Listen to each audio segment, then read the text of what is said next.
Welcome, everybody, to week 2 here at the Risen Esports Fall 2020 split. We got the Champ League coming right at you right now, guys. And first off, we got to talk. Is the big D, Dylan, and Go for Reno. Go for Reno, the only face you all might be familiar with as he is returning from last week. I hardly have to ask, but just as a formality, well, Dylan, we'll start with you. You excited about today's games? Oh, I'm really excited. Both these teams coming off a pretty dominating week 1 performance, so it should be a really exciting series. Gopher, I'm guessing you're excited coming into. Oh no, I drank 3 cans of Monster Energy before this. I wouldn't fall asleep during these porn games. Yeah, of course I'm excited. It's Risen Okay. Candy. Let's go. Okay, with that much monster in your system, we'll keep 911 on speed dial, but we do have to move it right along. Let's pick up the standings from last week, go over how everything seemed to have gone in our very first week. Admittedly, only 1 week to work with, but already some teams pulling ahead, some teams falling behind. Dylan, who do you have your eye on out of these teams? You know, kind of looking at these standings, I think Group A, we were talking a lot about TBA being one of the stronger teams in the group, if not the strongest team, and this match will help us figure out a lot about that. Other than that, I mean, Dark Allegiance seems pretty good. They were in the scouting ground circuit. Zenith with a strong start. LSU with a very strong start. Sure. There's a lot of really solid teams in this tournament. Well, and Gopher, you were actually there last week. You got to see in all its glory Zenith's win. You feeling that they could be a real competitor coming into this season? They definitely did look good last week, but I mean, we kind of said it earlier here when we're just pulling in everyone, all that we only have 1 week's worth of data to go off of. Yeah, so fair enough. Kind of hard to be drawing like, oh yeah, these guys are the tournament favorites. They're gonna go 6-0 in groups. They're gonna take the whole thing, not a single lot. Now, like we could make like some little guesses here, like, yeah, they looked pretty good last week. Let's see if they're able to keep it up this week. But Sure. definitely was an interesting series, and tonight should be an interesting series too, because with both TBA and MOMI, they both had fairly solid 2-0s last week. Yep. Yeah, and we're going to brief more about that in just a minute here, guys. But before we do that, it is a new week of League of Legends. The patch did hit this week, 10.19, if I'm not mistaken. And there were quite a few changes, most specifically to the AD carry role and some of the higher elos, but honestly hits across the board here. Jack, you were very much keeping your eye on these AD carry nerfs. Caitlyn and Senna both taken down just a little bit. Yeah, Caitlyn's my favorite champ, so I hate to see it, but they were kind of warranted since, right, kind of overbuffed Caitlyn a little, and all of a sudden people are like, wow, she was already good, and you just made her insane. We're going to keep playing her, so now she's been taken a step down. Same for Senna. She got that harsh nerf to her, the soul drop rate when she is farming minions. It dropped by half, which is quite an astonishing amount. Obviously, on Senna, you do still get a lot of your souls from just harassing, thanks to Glacial Augment and just rocking it off those champions. But going into the mid and later stages of games with a little less souls is always going to hurt, because she does want to hit those 20 soul thresholds, of course, to get that bonus range. Yeah. And touching a little bit more on that Caitlyn nerf, we did see teams at the Hugh Fest today with that nerfed Caitlyn on patch 10.19. It still was prioritized a lot. So teams do still have their eye on this champion as a very strong bot lane carry. So it will be interesting to see how MOMI and TBA value it, but I think she'll still probably get picked or banned in this series. Sure, Caitlyn not dead in the water, just and not that S tier AD carry anymore for these teams. Any other nerfs or buffs hit your eye as we roll on in here, Dylan? I know you threw around a Kali when we were talking about the pre-show. Yeah, so, Chillin' Walk was talking a little bit with us about the Akali nerfs. I don't think it hits her that hard, right? 5 damage and 0.05 ability power taken off of every single level of that 5-point strike. I don't think it'll do too much to knock her out of the meta, especially with these teams willing to flex her around mid and top everywhere. You will probably see more Akalis run that the minion dematerializer rune to help them get that wave clear on the board early on. But I don't think it'll be too impactful. Same with the Azir and the Sylas. I mean, they're nice buffs for the Sylas, and it's a minuscule nerf for Azir, but I think both champions will be at about the same power they are now. Alrighty, well, that'll do it for the patch notes. So let's actually just jump straight in here. We've been tiptoeing around it. We do have TBA versus MOMI for today's match. Both these teams went 1-0 in their first week. 2-0 fashion. These could be the teams to beat for this group, Jack. Yeah, because, well, obviously, whoever takes the dub today will be the number one in the group, which is always a nice feeling to have. I mean, they both are number one right now, so probably feeling kind of nice, but you don't want to share all the glory.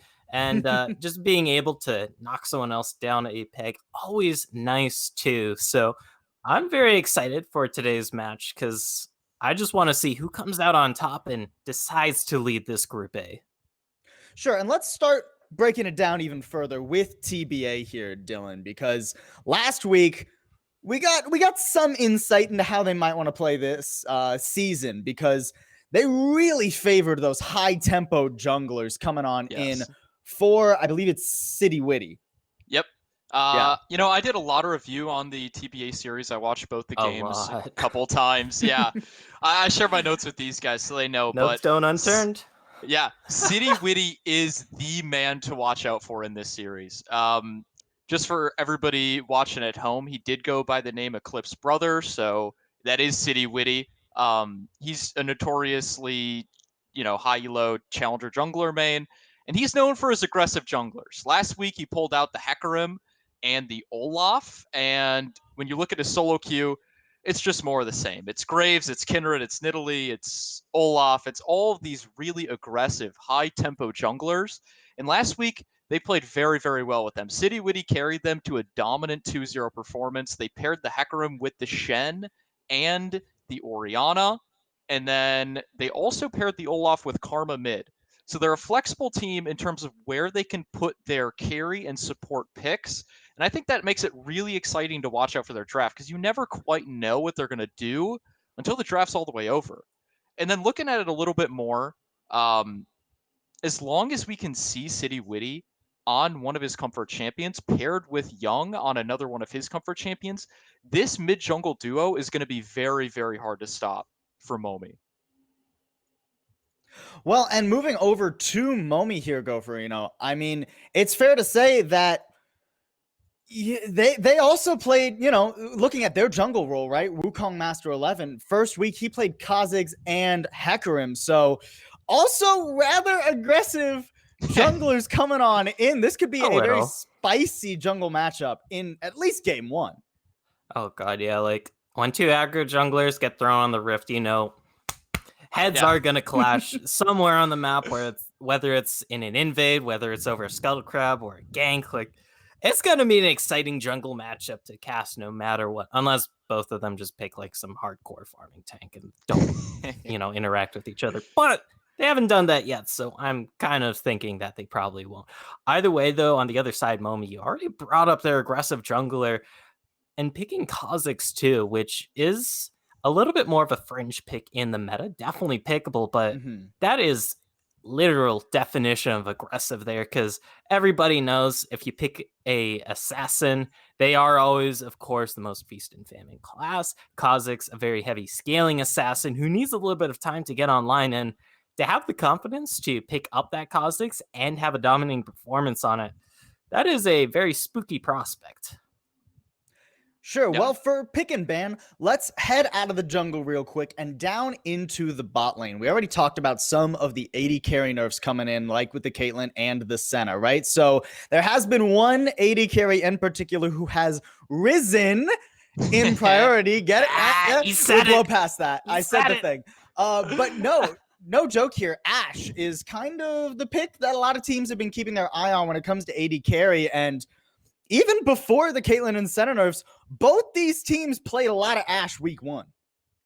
Yeah, I completely agree. I think Ashe is going to skyrocket in terms of her priority in this draft in particular, because both teams, as you said, both teams loved it week one. I see no reason why they wouldn't want it week two when it's inarguably a stronger pick in the current metagame.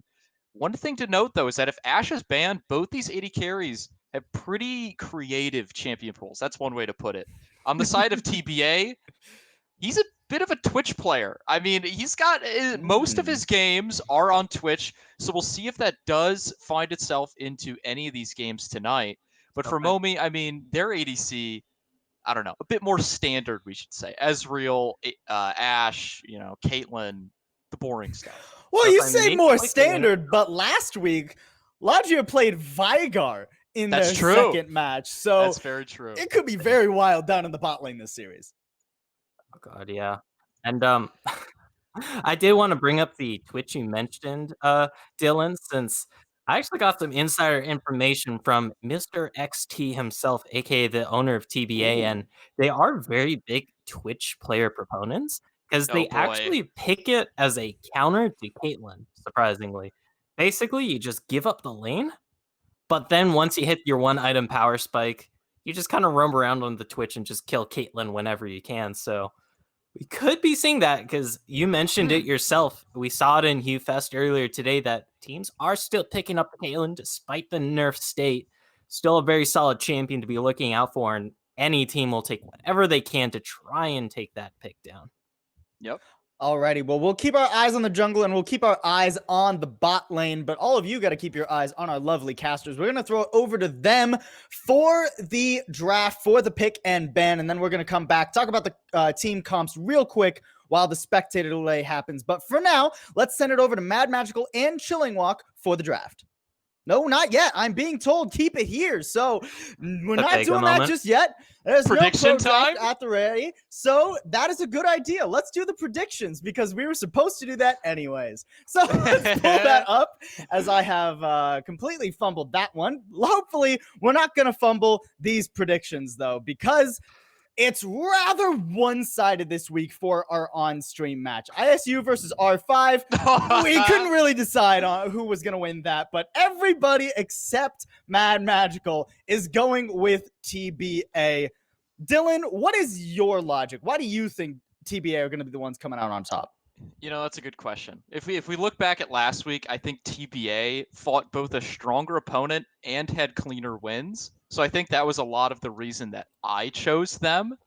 Because it's hard to argue against a 2-0 when you're facing a team with 3 challenger players on it. That's a very dominant performance no matter how you look at it. So that was a lot of my reasoning, as well as just their grasp of the meta. They didn't seem to really rely on the Ashe as much. They picked some other stuff in the bottom lane. I don't think they're going to be too hurt by this patch, and I also think that their playstyle works very well into MOMI. Well, so Gopherino, is it all done here for MOMI? I mean, Mad Magical is the only one who seems to think that they can pull out this win. What are some shining spots that we should be keeping an eye out for? Definitely the jungle. Like we already mentioned, we really liked that. But I'm not entirely sure because there's going to be a lot of headbutting this series, I feel. Sure. And everybody is saying TBA, but of course, we're not all working with a complete deck here. We only have 1 week's worth of matches to be looking at. So it definitely can be, going against the tide of the predictions here on the desk if MOMI does pull out. And I'm going to be curious to see what they decide to do themselves. All right, well, fair enough. We're gonna throw it over to the cast. We're gonna give Mad Magical a chance to defend himself as he is the only one who has picked MOMI. So Mad Magical, Chilling Walk, take it away, guys. Hello, guys. Welcome in. My name is Mad Magical. I'm joined in by Chilling Walk. We're here for some exciting games between MOMI and TBA. Me being the one and only person to support MOMI, MOMI, I should pronounce that right. I feel very proud in myself. And MOMI, I'm looking at you. Do not make me disappointed. Alex, I don't know why you're taking a gamble. For the longest time I've known you, you've been a mad scientist in and out of the Rift. And I don't know why I'm surprised, but you know what? This is something that you always like to do. You like to gamble big, go hard or go home. That's going to be you, man.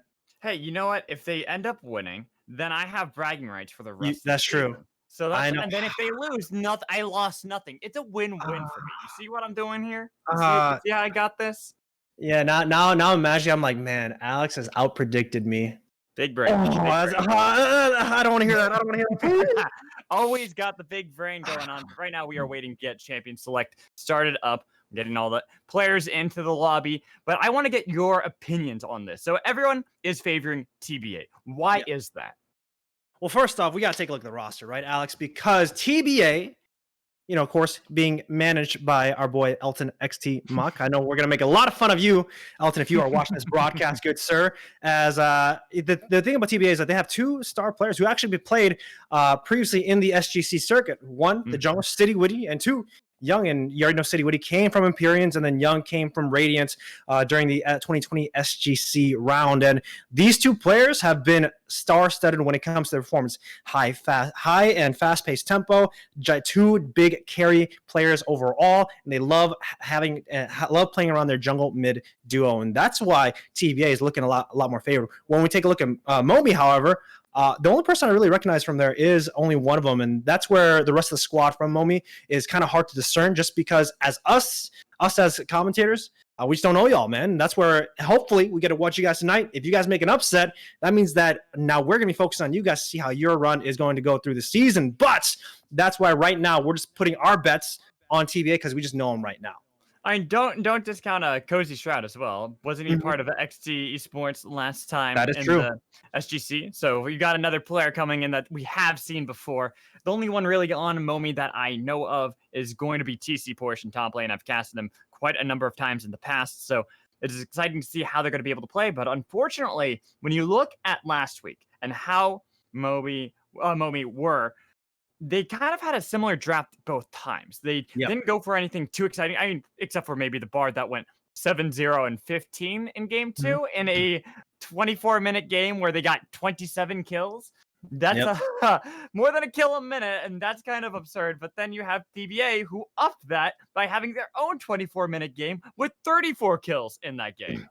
Well, keep in mind, though, that last week, the strength of schedule, when we take a look at the matchups, that TBA did have a little bit of ease of schedule when we take a look at the matchups compared to MOMI. So maybe that's why TBA was just looking a little bit better. So we're just going to have to see how well they do against MOMI, because these guys, they're going to be starting out pretty hot, going 2-0 in their first week. But, right now, I'm just a little bit afraid when we approach draft, because we see MOMI, they love picking up that Shen, and it is going to be a highly contested pick here. So my question is, both these teams is, are they going to be letting the Shen go through, or do one of these guys have a counter pick up their sleeve?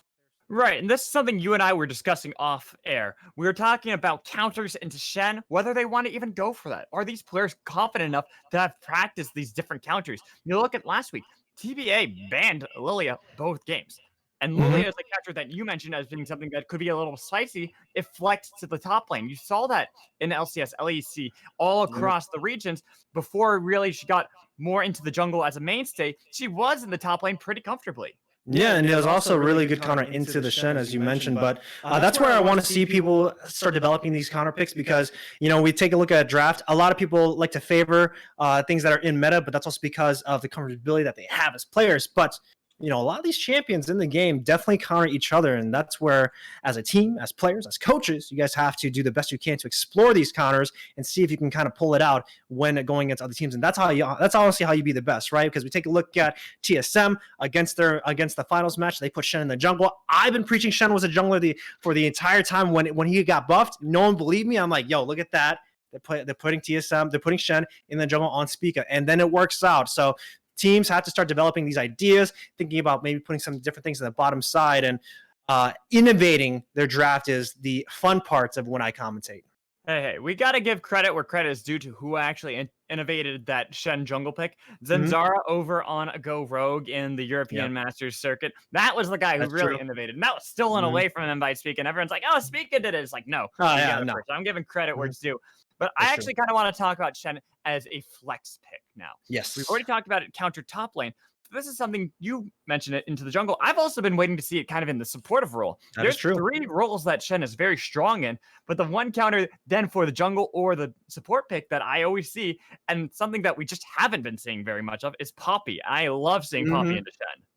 Yeah, the steadfast presence stopping the Shadow Dash from Shen from doing any sort of engage, the ultimate to knock him and cancel him out from any sort of ultimate that he wants to throw down. There's a lot of things of Poppy's kit that actually works well into Shen. And I'm glad you brought that up, Alex, because Poppy has been slept on a little bit here, and it is also, you can also say it's a flex between all three roles too. It can be played top, can be played jungle, can also be played support.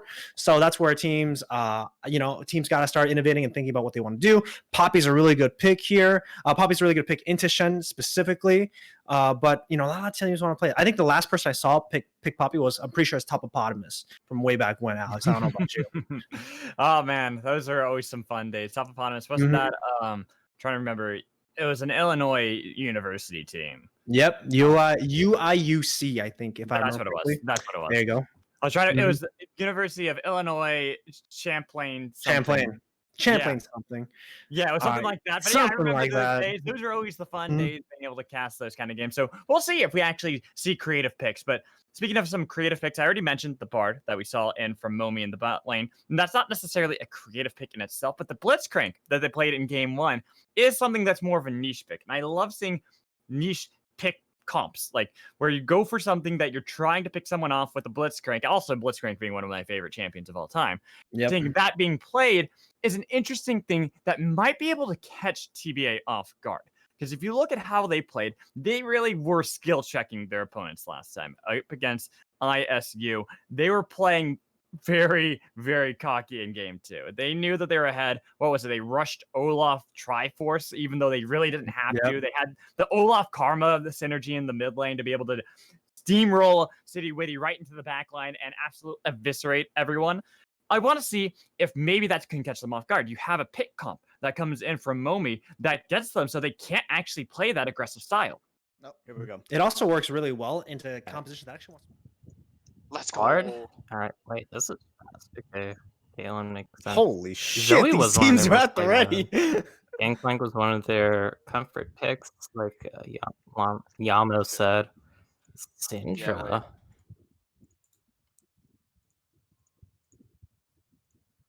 Wait. They can hear on.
This last time, where I believe it was TBA who had Hecarim, Shen, Morgana. So not only did they have this massive shield on top of Hecarim, but then they had a black shield, so he was unstoppable.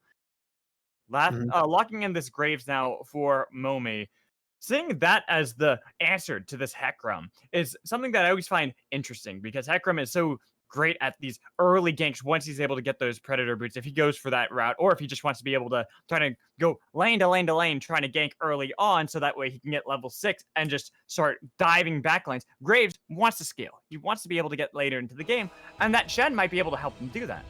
Yeah, not only that, Alex, but keep in mind that when we look at TBA's composition, it's very clear what they're going to be doing. They're going to be running straight into MOMI, but then look at MOMI's composition. They're like, you know what? You're going to walk into Misfortune Ultimate, you're going to walk into Graves, and we're going to be okay kiting back. And that's where the worrisome of TBA right now is coming through. Shen's a really good pillar to just stopping Irelia, stopping Hecarim from doing any sort of damage to the back line.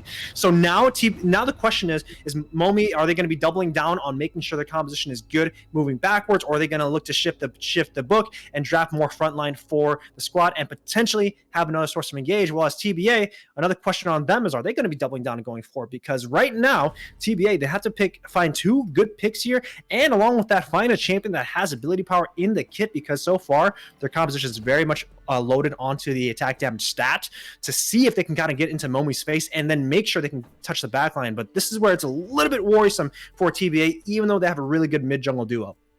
That Pantheon final ban coming in from TBA, which is always an interesting one because it's actually a support ban. We've seen that so many times, and I always find that unusual. Oh, they're going to go for Leona? Wow, they go for Leona. Level 2 power and domination from MOMI in this bot lane. We look at how TBA played last week, where it was the bot lane, where you had Sean, you had James be able to get pretty far ahead just based off a great level 1 on this Ashe pick.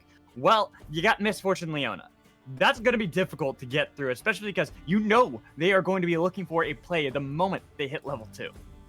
I'm just surprised right now, Alex, though, because when we look at Leona and what she's going to be doing, it's very tough to see her actually go into the Ashe because you have Irelia and Hecarim, and also it's going to be very hard for her to lock down 2 high mobility champions outside of landing a Shield of Daybreak when they're up in melee range. Right. So this is where I'm kind of questioning the Leona pick right now because it doesn't really fit with the identity of MOMI when it comes to their composition overall. Yes, she could play linebacker. Yes, she could stun 1 person, but landing that Zeta Blade onto 2 mobile champions aren't going to be tough. But if you're TBA and you lock in that Mordekaiser, that's a pretty free champion to lock down with that solo flare. But keep in mind, this is where I'm also questioning TBA because, 2 champions going in. Why are you picking a Mordekaiser? You know, like Mordekaiser doesn't really work while walking up. You know, he has to walk up and try and drag you. But like if you walk into him, he's all happy and dandy. He's like, yo, I got to slam my mace in front of all of y'all. I get to have a W that just hurts everyone else down. But I'm definitely questioning the Mordekaiser pick for TBA, how it's going to be operating with the rest of the composition that wants to go forward, and along with that, how Leona is going to be locking down the Irelia and Hecarim going in here. But so far with that Lilia doubling down on MOMI and making sure they're moving backward. So far, I definitely am favoring MOMI right now. Interesting to hear your thoughts on that, Chilling Walk, but I also want to hear the thoughts of the analyst desk on what we have for game 1. So let's toss it over to them and have them break down this champion select.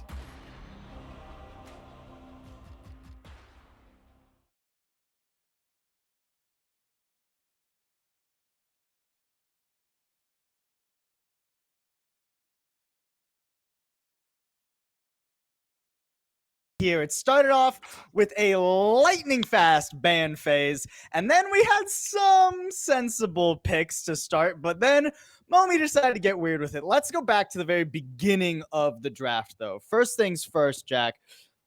It started out pretty reasonable, right? Bard, Gangplank banned as comfort picks. Caitlyn Akali banned regardless of the nerfs. They're still pretty good. Then you get the Ashe pick. That all makes sense to me. But we had a bit of a question mark when it came to this Irelia picked so early in the draft. Yeah, because the Irelia was picked on B2, so they knew the Shen was already locked in. That Shen most likely going to the top lane, even though it can be flex jungle and support. So we were thinking, all right, this is probably going to be a comfort matchup here for TBA. Just put that Irelia in the top lane, look to outscale, look to outsplit push, have that kill threat onto that Shen, but then we get the Mordekaiser lock-in, which says it's Irelia mid. But then we see the Lilia lock-in, so it might just be Graves mid. So okay, and we got to talk about this Lilia. Dylan, what the heck's going on? Graves and Lilia in the same team. Double jungle, new meta? It's a little weird because I think I don't know. I don't know who I'd rather have jungle here, right? Because in my head, I'm thinking, okay, Lilia mid to Irelia sounds pretty terrible, right? I feel like, sure, you can kind of kite around with the enhanced movement speed you get from casting abilities. You can get the shove on her pretty easily in the early stages. But I don't know. I mean, if Irelia ever lands a stun on you, ever lands that ultimate onto you, which was buffed a little bit, as we kind of omitted that because it's a bit of a small buff, but it was. I feel like Lilia just dies, right? So I'm expecting a Graves mid here. And that's going to be able to just establish wave control into the Irelia very easily. Stacking up that passive is going to make it impossible for Irelia to kill you, but it's still just weird. I don't know if I like it. What about you, Gofrino? How you feeling about the Lilia? Potentially mid? I think it would just be a very big I hate my life fest if it is going into that Irelia. But Lilia jungle could also make a lot of sense here. Because I mean, we've seen Lilia jungle in pro play, and it can just Yep. do so much disgusting stuff with how fast you're yeah. able to go around the map, how Broken. fast you're able to take those. You said it in the terms that we are supposed to skirt around on the desk. We're supposed to super big analyst brains here, 200 IQ. We can't say negative things, so we just skirt around it by saying, yeah, she's very strong, able to do all these things, which sound OP and are kind of OP, but you don't say it's OP, so. Yeah. 200 years of jungle experience. Is that what I'm getting out of this? yeah, for sure. All right. Well, we've got 2 junglers, so they only need to have 100 experience each in theory. One of them's going to end up in a lane, more than likely, Graves or Lilia. Well, let's talk about Graves. Is it even possible that he ends up in a lane here? Is there anywhere he could go, Dylan? I think so, right? I think, as I was touching on earlier, the Graves could go mid pretty comfortably because I don't think Irelia is that big of a worry for you, right? You could pretty comfortably build some armor because it is the Irelia Hecarim, an attack damage focused mid jungle duo. You're pretty safe in the mid lane as Graves. I don't think you're worrying about Hecarim ganks, especially pre-6. You can get that prio for Lilia so she can look for invades on Hecarim who won't run flash, he will run ghost. So he's pretty susceptible to being invaded in the early stages by Lilia. I don't know. Like, the more I think about it, the more I like it. But that's assuming this is Graves mid, and we just don't know, right? We could be saying all of this, and it could be Lilia mid, and everything goes out the window, and then all of a sudden I hate MOMI's draft. So I don't know. It's a little bit weird. You know what would be really crazy? If Shen ended up in the jungle and both of those two were laning. That would be bold. insane.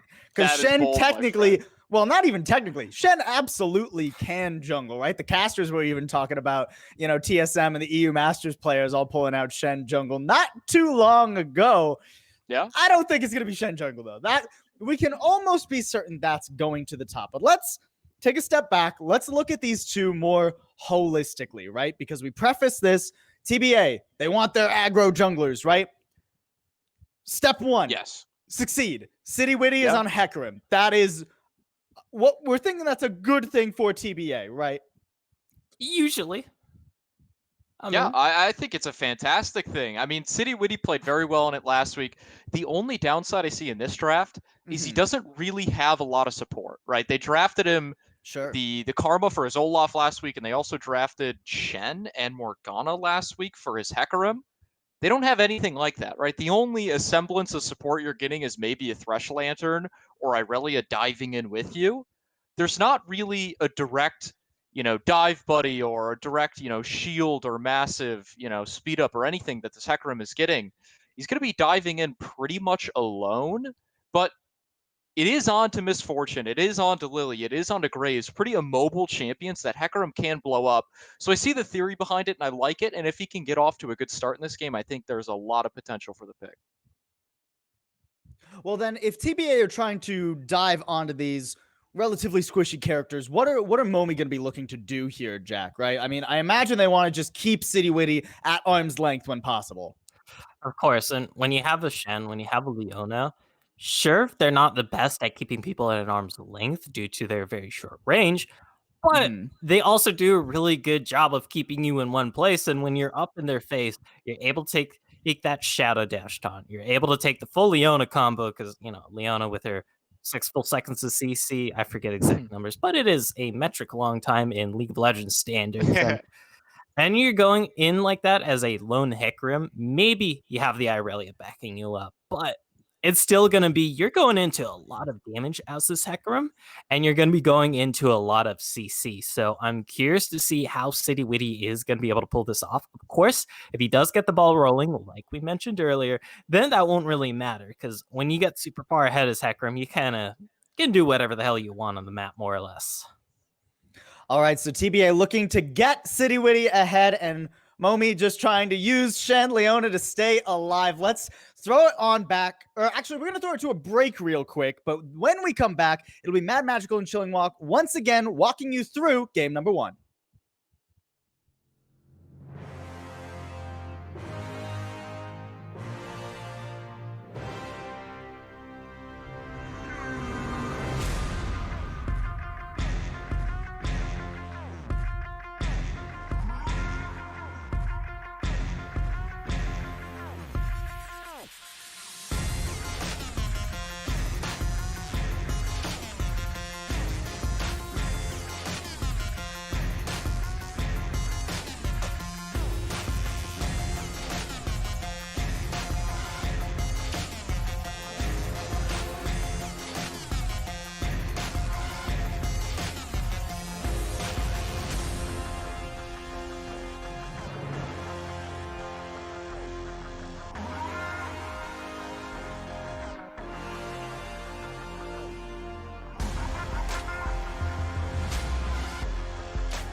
Hello, welcome back into Risen. We are here for Game 1, TBA versus MOMI. You heard it from the desk, their thoughts on the champion select, and they're not confident in that Lilia mid, but I know you are, Chilling. I know you are confident going into this Aurelia especially, but it is Young's Aurelia, not just any regular run-of-the-mill one. You know, that's very true, Alex. And this is where I want to talk a little bit about, you know, our backgrounds as personalities, if you will, because you're a person who likes to explore all the nooks and crannies of things in game, whether that's on stream or with your community and everything else. And you're already admiring the Lily and all of that. I'm a person, though, that likes to be a mad genius in draft. And personally, that's where I actually really like the Lily mid, because the mobility that she has, the Q poke that she is able to just land for free, and then the lane that is very short that allows her to just kind of push lane and just kind of move around. Honestly, I think it's going to be very good for her, and I'm just going to be going against the desk. But we'll, you know, now I'm kind of taking a gamble because it's me versus 3 people. I guess it's 2 versus 3 people because it's me and you, Alex. But you know. I mean, I kind of like the Lilia personally, so I'm actually on your side on this one. I think that this is an interesting pick going into Aurelia because having played the Lilia-Aurelia matchup, it's difficult for Aurelia. You can just constantly spam your Q anytime she comes near you. You get the prance stacks, and you just hopping about, bouncing around, and just constantly going wee, wee like a helicopter. Yeah. You can't really do much. Look, already getting shoved in pretty hard. That's the nature of the beast going into Lilia. She has amazing wave clear early on, while Aurelia kind of needs those levels to feel like she's going to be able to contend against said Lilia. Yeah, that's what I was saying, man. So we'll see how the tension rocks through in the mid lane. And again, keep in mind that on Momi's side, we actually don't really know about these two, about the mid jungle duo from these guys. So we'll have to see how well these guys hold their own against Mr. City Witty and Mr. Young mid. But for now, we can have a fight in the bottom lane. More of an unfortunate circumstance for the bot lane, because you got Sean James already pushing in Logia and Cali Dino, making it so that there's level 2 power spec that you kind of want to get as Misfortune Leona. Not ever going to happen. They're pushed back in. Level 2 goes over to the side of TBA, even allowing them to try to threaten on to Wukong Master here, aka Medium Pigo, having a couple different names. You might see that a couple times. We might not necessarily say the names that match up on your screen, such as Eclipse Brother being City Witty, Young Mid being just Young, finally over her being Sean Graves God, and Games Ye being James Bay as well. And all these amateur players changing their names on us, like using Pro Draft, trolling me. Using Pro Draft, you don't really like that. Not being in order of the lobby, like, come on, guys, you guys are amateurs. Yeah. That one's even worse. That one's even worse. Not being in LCS order.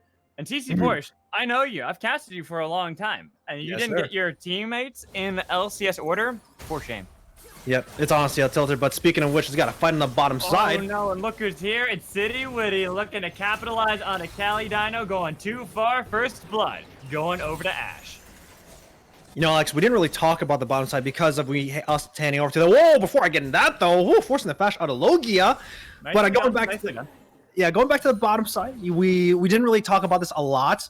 I don't think the analyst really covered it as much, but you know, blind picking Leona R4 wasn't in my my opinion, doesn't really fit the team identity. But you also brought up that Leona blind isn't the best option when Thresh is on the table, because the hooks can cancel everything out. The Flame for sure stops the Zenith Blade, and that's honestly what happened. Of course, City Witty sitting right behind the bottom side, you know, understand his path of full clear from the blue all the way to the bottom side. You know that gang's going to come through if you're going to be picking a fight, and that's why it gets punished. And hopefully Cali Dino makes this Leona a valuable pick here, but right now it's not proving its worth. Unfortunately, it isn't, and this is the problem I had with it. We saw last week Cali Dino played Blitzcrank. This would have been a pick that I think would have worked even better here. It's something that would have given a similar kind of strategy here, being able to pick off somebody, try to play aggressive early on, but also not necessarily making it so that you can easily get countered by a Thresh coming in from James, where you can grab something like that. Even if you get countered as Blitzcrank, you're still more about getting the picks later in the mid game, finding one person who's over aggressing into that backline, such as Young and City Witty eventually will do. Yeah, I actually want to take a look at the mid lane right now, because Attention actually took a quick early reset to get another Dorn's ring in his pockets. And super good right now. Of course, this is where we talked about the mid lane matchup. That Lilia is more naturally just going to get pushed because of the Q spam. I'm going to interrupt you really quick here on this. Oh, what's up, Alex? So if you look at it really closely, aren't the Doran's rings more like horseshoes for Lilia? So it's like, you know what? You can make an argument that those are actually horseshoes, and they should be only when Lilia or Hecarim buys it. So you should rename it as Doran's horseshoe. Doran's horseshoe. I'm just making this argument really quick. I think you should rename it to Lilia's horseshoes, actually, because I think it's hers now. You know. Well, Dorian made them though, so he probably got it's like a brand name, you know, it's like Louis Vuitton or something like that. I mean, if Lilia's sponsored, you know, she's saying, you know, follow me on Twitter, on Instagram, and all that stuff. You know, enter the code Doran on Doran's you know, site. Then yeah, Right. we can call it Doran's ring. Yeah, 10% Doran's off. horseshoe. 10%, 15. I think 15 is a little bit better. You know. Yeah. That's between the pot. Going back to your point, though, let's go back to your point that you were making before I interrupted you with that nonsense. As we do have, it is going to be an Infernal Dragon going over to the side of MOMI. I do like this coming in from them. They have that pressure mid lane, even though bot lane has been pushed pretty far up. City Witty kind of just been hanging out here for a long time, giving up some of that pressure around the jungle so they can try to make another play onto Kali Dino and Logia, but it's not working out so well. Not yet, at least. Eventually, it should pay off, right? Oh, yeah, actually just sitting there soaking up to level 6. This is where the fight comes through. They easily got it. Logia already flashed earlier on. Doesn't even burn heal. Kali Dino, nowhere to go. Even though you had your jungler there, they just say forfeit it. It's okay. We're dead. We don't really want to give up too much. You know, Alex, when we were talking about these teams, especially talking about TBA on the blue side, we usually want to hype up Young Mid and City Witty because those are 2 stars. But we didn't really talk about the bottom side because when we take a look at Logia and Kali Dino, Sean Graves got and James Bay, on both sides, especially during week 1, these 2 were basically the rocks for both rosters, and knowing that City Witty is actually tackling the bot side, and honestly is really smart. But look at the mid lane. Oh, this is what we're talking about, that play. Lilia into Aurelia. This is why you pick it. It's so easy to be able to 1v1. Sure, of course, you have TC Porsche there with Standing United just to be able to get an assist on that. But that is the power of this into melee. Anytime you have Dear Lady be able to throw out her Qs constantly, then get the sleep on top of it, the burst damage is too real, and Young, unfortunately, has learned at the cost of it. Yeah, I think we're going to be taking a victory on this one, Alex, because the Analyst deck is going to be taking a loss. You know, let the casters have the better analysis, you know, because even though we hand off to y'all, we're the ones who got it right, because this Lilia is looking really good. Tackling and of course tackling Young Mid, losing that kill, dying right there means that the economy that she has is going to be looking really bad. Look at the items she has, man. She has a Vamp Scepter plus a Null Magic Mantle because of the loss in the mid lane. This is where Blade of the Rune King is going to be coming a little later. She might not. It depends on if she wants to pivot to itemize Wit's End against Lilia. This is actually the first time I've actually seen Young, you know, lose in this matchup, and I definitely credit MOMI for putting the Lilia mid in this draft, especially as R5 counterpick for detention, because we were talking about detention champion pool. It seemed very limited unless you get counterpick, and then this counterpick R5 is definitely proving pretty valuable so far. But a hook. Look at this. You have a hook in the bot lane with the play. Afterwards, they get the damage and the arrow. They have bullet time as well. Dishing out the damage. They're going to be able to get the cleanse. Barely alive is Sean Graves. Looking for the collateral damage. Was not able to get it, but the flash coming in from Wukong Master. Trying to see if they can get James. James had to flash, but they might be able to get the die pretty easy. They're not going to be able to get the death sentence. They're going to be able to go golden, but you can tell that Logia wants to be able to get the kill on to Sean. They got both of them. The bot lane is gone for TBA. Wukong Master finally making the gank happen. Now, I was a little worried of Medium Pigo, otherwise known as Wukong Master 11, of not being able to get that kill with the collateral damage, but he's going to use that flash to get himself closer to take out those 2 kills. So a good job from MOMI to make sure their bot lane gets out of dodge, but still, Kali Dino sitting 0-3 right now. They picked this champion, R4 blind, to make sure that you were able to kind of be a linebacker for the rest of your backline squad, but so far in this bottom lane, this Thresh counterpick is working wonders. Hooks are landing. The Flay is making sure these Zenith Blades aren't so consistent, especially when it comes to fighting around there. So looking pretty good. But keep in mind that the first dragon did get taken for Wukong Master 11. Medium Pigo on their side, so maybe they can play for the soul point and make sure that's a win condition for them. But you know, with that kill, only 1K gold lead separating both these teams. And that's what I was about to say, is the fact that I don't think it matters that Kali Dino died there, and died 3 times in fact this game. look what who got the kill onto Ashe, the 2-0-1 Ashe before that, who had shut down gold on top of her. That was Logia, the Misfortune, who's been struggling a little bit in this lane, was down 1,000 gold before that, now nearly even. That's completely made up the loss that's been happening between the supports. Giving the gold over to this Misfortune into the mid game is going to be critical for MOMI to be able to fight back against TBA, especially since this Aurelia has been struggling into Lilia. And knowing that Misfortune actually just itemizes like flat attack damage, and her ultimate just scales so well off of it. Not really auto attack dependent, makes her really well. But look at the drowsiness going in the mid lane. Going to be able to get the arrow as well into the bot. That's going to be the kill onto Young. No play in the bot lane coming in from TBA, even though they need to be able to have this answer since they've lost this Aurelia twice in the game. Young mid, not looking like himself that we've seen in the scouting ground circuit before. Instead, he's getting stomped by detention. Alex, I know you made a bet on MOMI, but like I think detention is kind of making sure your bet is taking victory, because this mid lane matchup ain't looking too good for Mr. Young right now. Sitting 0-2, going for the Bilgewater Cutlass on the reset. Detention is going to be looking really good, especially going into that Leandri's Torment and eventually going to that Morellonomicon to stop all the healing that they have from the Triple Conqueror users and the Bladed Ruin King Ashe onto Sean Graves' God. But still, right now, gold basically getting back to pretty close to even 1K, still separating both of them, but I'm not too sure about this play. Flashed in on a City Witty, not going to be able to get the Solar Flare. Here's the TBA. They even have standing united. Solar Flare doing the bullet time on top of them as well. They're burning them down. Cozy Shroud trying to survive into the Shadow Realm against the Going to be able to get the shield, so dodging away from those Obliterates. Look at the damage back on him. He's going to be able to 1v1 him. That's going to be the kill going over there. They finally get the kill coming in for Sean, but they are all underneath the turret. Young cut off from the team. They can re-engage onto the Sorelli if they really wanted to, but they're going to back off instead. They know the Dragon's up. Second one of the game. MOMI want to make sure this mid game is going their way.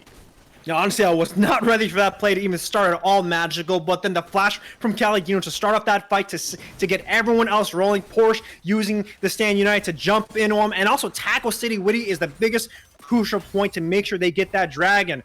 Your guess is making wonders right now. I guess right now you are the prophet, Mr. Alex Mad Magical. It's not over yet. It's not over yet. Don't jinx me on this one, because we still are only 12.5 minutes into this game, and there's barely a 500 gold lead for the side of TBA. Anything can still happen. We've seen games pretty much get decided within the next few minutes, even if a team has been down or ahead before the first 10, or it could drag on all the way up to the 45, 50 minutes. You just don't know with the course of the game at the moment. But since so many memories on the side of MOMI do have shutdown gold on top of them, that does make them pretty prime targets. Actually, I think they lost it all right there, unfortunately. Just because they all decided to back end, they didn't have the continued XP lead going with minions and all that good jazz that was added, what, 2 seasons ago? I think it's when they changed how a lot of the shutdown gold worked.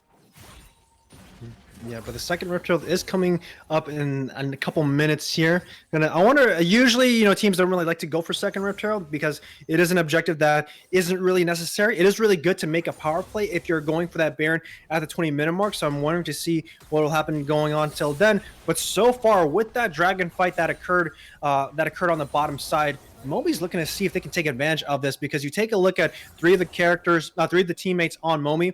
All three of them are holding 150 gold bounty. You talk about a wave back in. If I'm TBA, I got to tackle all three of them. Tackle Medium Pigo, tackle Detention, and tackle Logia. Because if you get those kills, those 150 gold bounty kills on your teammates, it's going to be looking really good for them. So keep eyes on TBA and keep eyes on this next fight when these flashes start coming up, when the ultimates start coming up, and when this next objective is going to be broken down. Because if we take a look at the bottom side, only 2 plates left.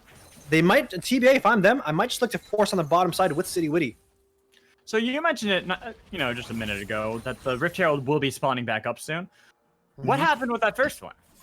Not really much. Yeah, and usually that's normally when you see Rift Herald, used kind of like that. That's when you see a lot of fighting over the second Rift Herald, is because you need to be able to get something. Neither team was able to get it, obviously, because the side of TBA lost the fight as they had popped the eye.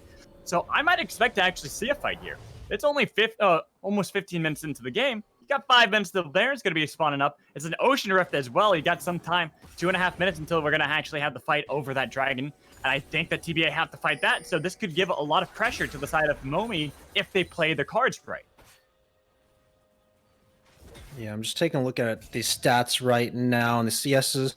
You know, credits to TBA because right now they are winning a little bit in all the lanes with that CS discrepancy. And keep in mind that before the plates actually went down, that Sean Graves, God, and James Bay did pick up 3 plates on the bottom side, which is why the gold fluctuating is still in their favor just a little bit, even though those fights did go in favor for him. But the ultimate coming down onto woo, gets out. Really good cleanse came in from Sean to make sure to dodge away from that. But like you were saying, still got to be able to have the gold lead. Though Logia was able to finish that call first, so that's why the gold wasn't quite as big for the side of Sean Graves as it should have been, just because Misfortune was able to get that pop first, get a little bit of extra gold, going to be able to go home, sell it as well, really cash in on that. Trying to see if they can keep up with this Ashe who's already gotten Blade of the Ruin King compared to your Essence Reaver. That's really where things are going to come down to, is who's got the completed items where. And since Young is still so far behind compared to Detention, you see that Leandry's compared to just the Bilgewater Cutlass, trying his best to be able to get any gold so he can get himself that Blade of the Ruin King. It's not looking so hot for the side of TBA if they're going to get caught out in a fight soon. Yeah, and you already see both these guys just chilling for a bit, not really looking for a lot of action. But Calidino, you know, going to the try push to see if anyone is going to be in there. I'm just kind of wondering when the Grievous Ruins items are going to be coming online for MOMI, because with the gold influx that they have in the mid lane, if Detention is able to kind of pick it up by the time they start wanting to get to a fight, or if even then Logia picks up an Executioner's Culling so that bullet time shreds up all that healing when these fights break out, it's going to be looking really good. But Enchanted Arrow is going to land. Into the death sentence, into the box. Gonna go golden. Okay. Calidino's gonna be able to stay alive. It's City Witty wants to be able to fight. That's gonna be a great bullet time. Doing so much damage on City Witty, and he's gonna die to TC Force. They do get the kill eventually onto Leona, but now they're underneath the turret. Gonna be able to get traded around by Wukong. Master the flash in. The tension's here too to make sure it's a double kill. Going to the side of MOMI. They continue to make these plays. Yeah, Alex, I'm not too sure City Woody was ready for everyone to jump onto it, and also weren't mindful of the stopwatch that was in Calidino's inventory, because the moment it went golden, the Shone ulti came through, and then everyone else just doubled down onto taking down City Woody. Even though they lose this top tier 1 onto Cozy Shroud, right now the big gold lead is sitting onto Medium Piggo, on Wukong Master 11, because sitting on 2 dragons, forcing soul points. Keep in mind, City Woody is nowhere close because of the respawn and the death that he had.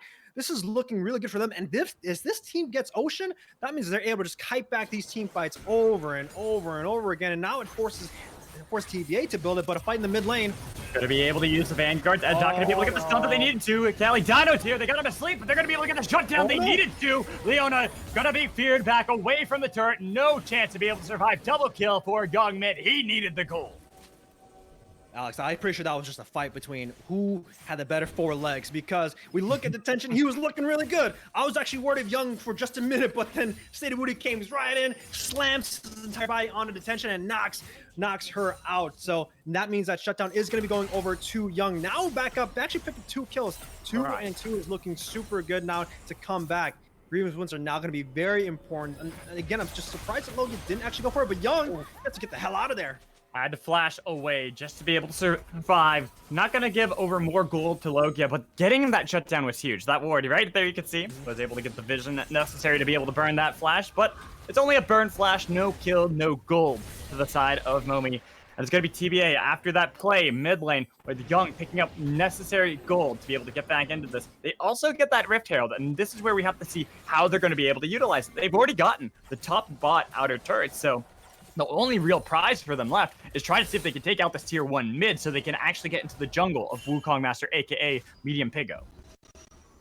Hopefully TBA uses it in the mid lane to crack this base here, like how, you know, I'm trying to learn how to crack eggs with one hand.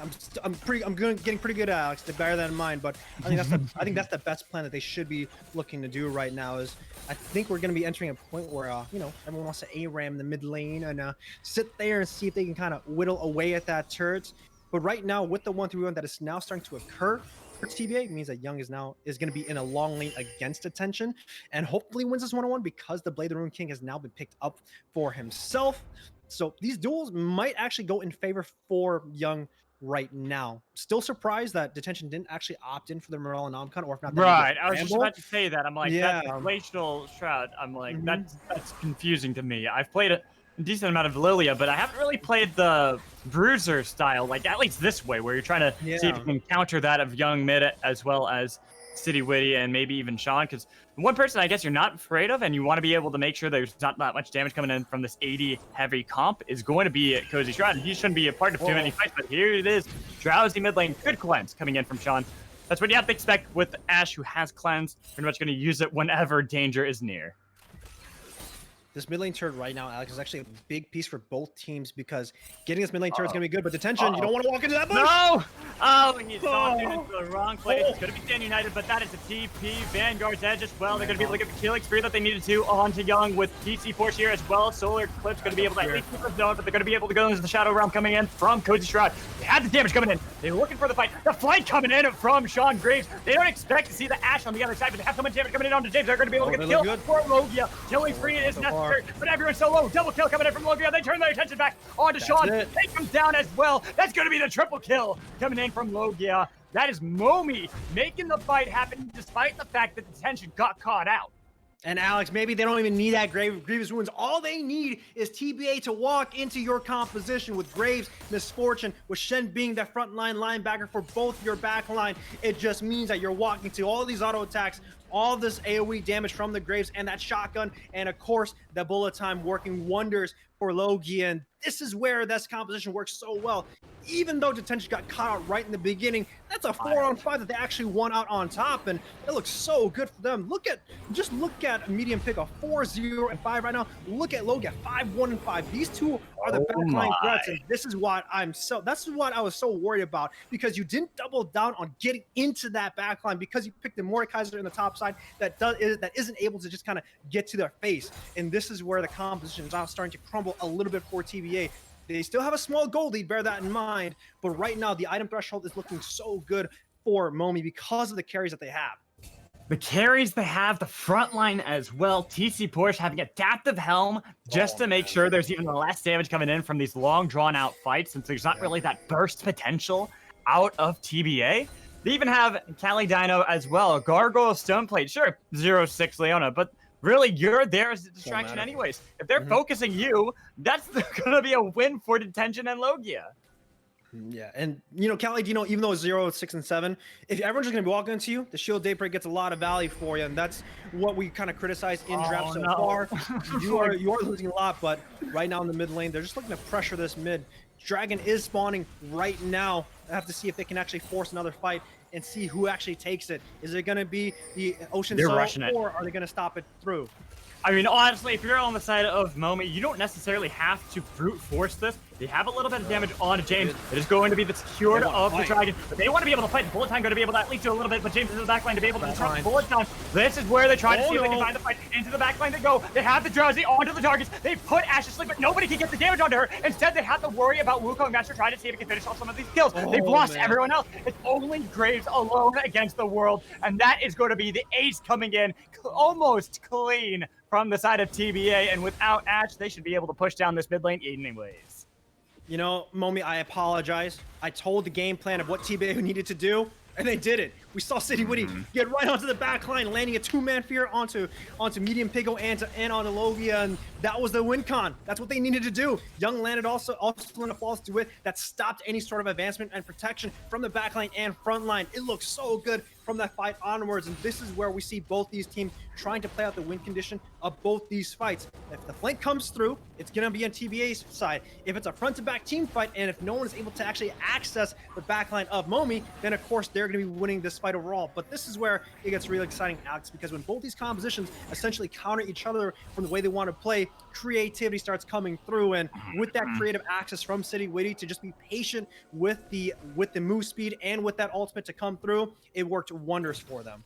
It was a beautiful play, and honestly, you look at how that worked for them. The vision control was already set up by TBA, and they've now moved said vision control over to the next objective, towards the Baron, to try to see if they can find a similar pick and a similar fight in to the side of MOMI.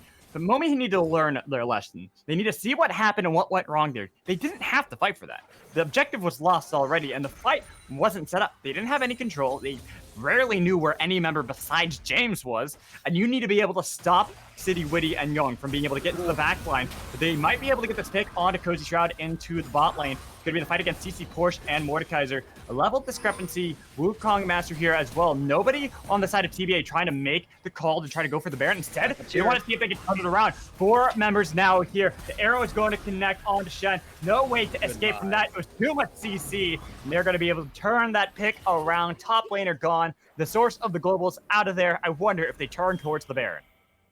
I'm definitely worried right now for MOMI because I think that was a look that wasn't really necessary. You didn't really need to try and find a fight on a Cozy Shroud because of the itemization advantage that you have so far, but Dryza comes through, ultimate's going to get wasted, unfortunately. So I'm not too sure if Detention wanted to go for that ultimately, but MOMI is now looking a little bit lost. 4K gold lead right now for TBA, and this is where if I'm MOMI, I have to make sure we get the item break points, make sure everyone's kind of sitting on that executioners, and also make sure we have that vision, because walking into a composition like TBA is very scary, because the moment you're walking forward is the moment you're giving them access to flank you.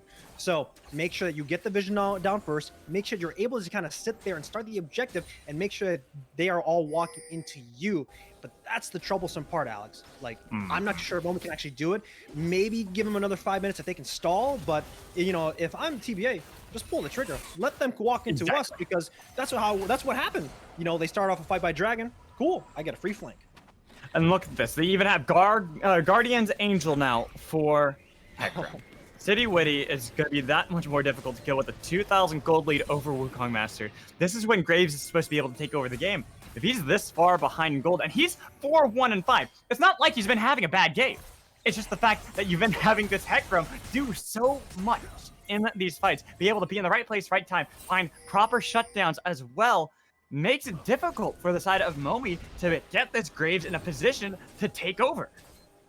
Yeah, they have won some of those fights though, Alex. So, you know, it's not too late for them. They just have to make sure that the terrain is on their side. You know, they have to make sure all the stars align when these fights break through. And this is the position that I want them to have, to make sure that they're sitting in these stationary positions, making sure they're walking into you. Cozy Shroud almost walked into 2 people, but they're trying to play for this Ocean Soul. They do have to fight over this mid priority, make sure they don't get hooked. Speaking of which, look at City Witty. And look into the back line, goes the Hecarim, and chugga chugga choo choo. Logia trying to get away from Mordekaiser as well. But to be able to at least get the Guardian's Angel out of Hecarim. Bullet time to cut them away, but they're not all going to be able to get there. They're going to be able to get the kill onto Hecarim, so the jungler is gone. Trying to see if they can get Wukong Master out of there, but they can't. Double kill comes in from Cozy Shroud, and TC Porsche going to follow him into the grave. He wants to get one with him, but he can't do it. Logia being the only survivor this time around. No way to be able to fight around that dragon. You gotta hope for a miracle steal, but honestly, if you're on the side of TBA, you know you have control. Get rid of the vision, force Logia away, get yourselves a dragon, then transition towards the top side of the map. Alex, I don't know about you, man, but I just saw a piece of art right there. I saw City Witty be very creative with the Onslaught Shadows, going over the big, gigantical terrain to get to that back line and split the entire team fight up. Young was basically in touch. City Witty was basically being the sacrificial pawn for everyone on TBA, and it just worked wonders. Even though he did get shut down and he did lose, he did give a body over to them. Take a look at everyone else. Cozy Shroud, 5-2-5 now with a 500 gold bounty. Young now activated with that Black Cleaver in his inventory. And then, you know, not even actually itemizing to a wit's end or any sort of matchup just before the split push. They're down to just clown, and they're down to get up and personal and start fighting right in front of your face. And right now, MOMI, it's looking even more worrisome, because look at that gold lead, man. It's also almost 6K gold lead. Not looking good at all. This is looking pretty devastating, especially since you look across the map where they had some of the gold leads. Think mid lane, where Detention was able to beat Young in lane. Well, this really hasn't died since then. She's been doing very well. 3-0-7 essentially since laning phase. 2-level lead. A 2-level lead, and Logia, are you going to be caught out? They're not even going to go for this. They're afraid. There it is. A lot of shadows with the arrow as well. Logia is out of here. No way to be able to fight back. They even have Tally Dino as well. Solar Flare not going to be able to connect, even though this Leona looks impossible to kill. Eventually, she should die. They have the shield coming in from Stand United. Going to be able to get the top, but it misses. onto Sean Graves. James as well, dodging away. It's just been 3 members essentially fighting against the world, doing great. It's going to be Cozy Shroud showing up, forcing TC Force underneath the turret. It is still a tanky Shen. I don't know if you necessarily want to look for the dive. Cozy Shroud getting a little bit of damage onto him, but he's going to be able to back out of that. They've already got the picks they need to onto the bot lane. They even found Wukong Master with the hook landing as well, getting the flash away. Still fighting. Young Man has shown up this entire time. They don't need him at all. They should be able to dive this now on a TC Force. They have the damage coming in from Obliterate to take him out. Only one survivor again. 3rd time for a MOMI that they only have 1 member surviving. Unfortunately, detention, you have been put into detention. MOMI, what y'all doing, man? Like, why y'all in the bush? Why y'all in the jungle when they have priority? Why you trying to pick a fight, Medium Pigo? Why are you walking up by himself? You're losing everything. This has to be the singular life. You know what, detention? I think you're just gonna go straight back into the class because you should not be there, good sir. Follow the rules of the game. But oh man, more fights coming through. Continuing this fight, it's going to be the Baron finally secured. They have a lot of damage onto Young, but he's trying to see if he can take down one more. He does, and Cali Dino, where are you gonna go? You got nowhere to go, nowhere to be able to be safe. You have no turret behind you, nothing to survive. You'll be extinct like the rest of them. Baron secured, only 1 survivor for the side of MOMI. This should be the game for TBA. And Alex, all this swung off of the fight around the dragon, around Soul Point, where City Witty got a gigantic flank, and that's where MOMI wanted to choose a fight to walk forward onto Soul Point, onto actually on the Ocean Soul, even though TBA already claimed it, and that's where everything started just falling to pieces for MOMI, and hopefully they come back in the second game because right now it is an 11k gold lead. I see no other way of MOMI ever attempting to win this game unless the TBA, gives us a little freebie. But still, TBA found them, group up together, start squashing everyone down. Ultimate comes down onto one, and the hook's gonna go on to another. I was about to say, even with the miracle, I don't think it's happening. Look at how much damage they did to TC Force. That's supposed to be your tank. He was annihilated in that, and really with that, this should be the game for TBA. They can play with their food a little bit, but they have a 12,000 gold lead. It is 31.5 minutes, a little bit over that. They're starting to push in. They are threatening the top inhibitor turret, with MOMI having nothing they could really do to answer. Man, TBA still playing the game style, man. We saw week 1 they had a lot of kills in their pockets, and this one, no different. 28 kills by 32 minutes, almost a kill a minute right now in this game, Alex, as they're still looking to just pressure through all these 3 lanes. And MOMI, this is the tension, man. It's up to you guys if you guys want to stay in there, if you guys want to try and see if y'all can break out. And speaking of breaking out, they want to fight on the top side. Trying to see if they can at least have one more hope for glory here in game 1, but it doesn't look like it's working too well. They've lost the ADC. They're about to lose the jungler at the steps of their own base. He's unstoppable, City Witty is, and they're going to be able to take more out. Tally Dino, he wants to be able to at least get one more, but they just can't do anything. TC Force dies at his own steps too. The Nexus turrets are gone. The game is set. Number 1 going over to the side of TBA. All right, Alex, I know you betted on MOMI to take this victory. Looked good at first. It looked good. It definitely looked good. I'll tell you what, it definitely looked good for you, good sir, because the tension was looking pretty damn good in the mid lane against Mr. Young. But unfortunately, the fight around the dragon where City Witty got a gigantic flank onto the backline, picked up a lot of bounty kills, made it work wonders. Because just take a look at the gold. Just take a look at the gold right now for all of them. It's looking. Just take a look at the scoreboard, man. 6-2 and 8, 9-3 and 16, 4-2 and 13. No one less than 4 deaths, man. That's a clean score, if I'll tell you one. But look at MOMI, 7 deaths on the top side, and look at Cali Dino. I kind of criticized that wasn't gonna function. Went 0-11, man.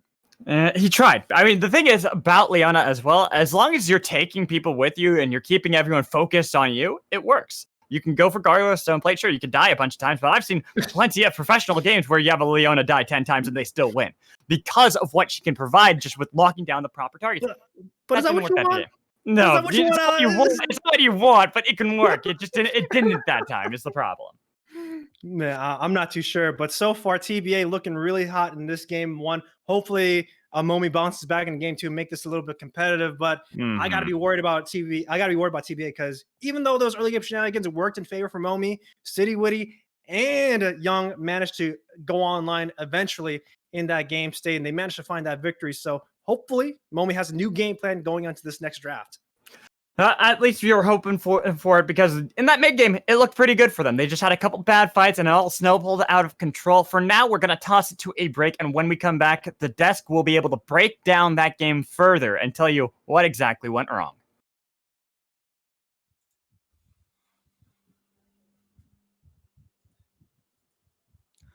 All right, everybody, welcome back to the Analyst Desk. TBA, after a bit of a rough start to game number 1, they ended up having a pretty solid win here against MOMI. My name is Paul Sabo. With me are the amazing analysts, Dylan and Jack, Goferino, and Big D, not respectively, swap those. But let's get back into this game 1, because when we were talking pregame, right, we saw this draft, we brought up, hey, Hecarim, that's good for TBA. We want to see that get out early.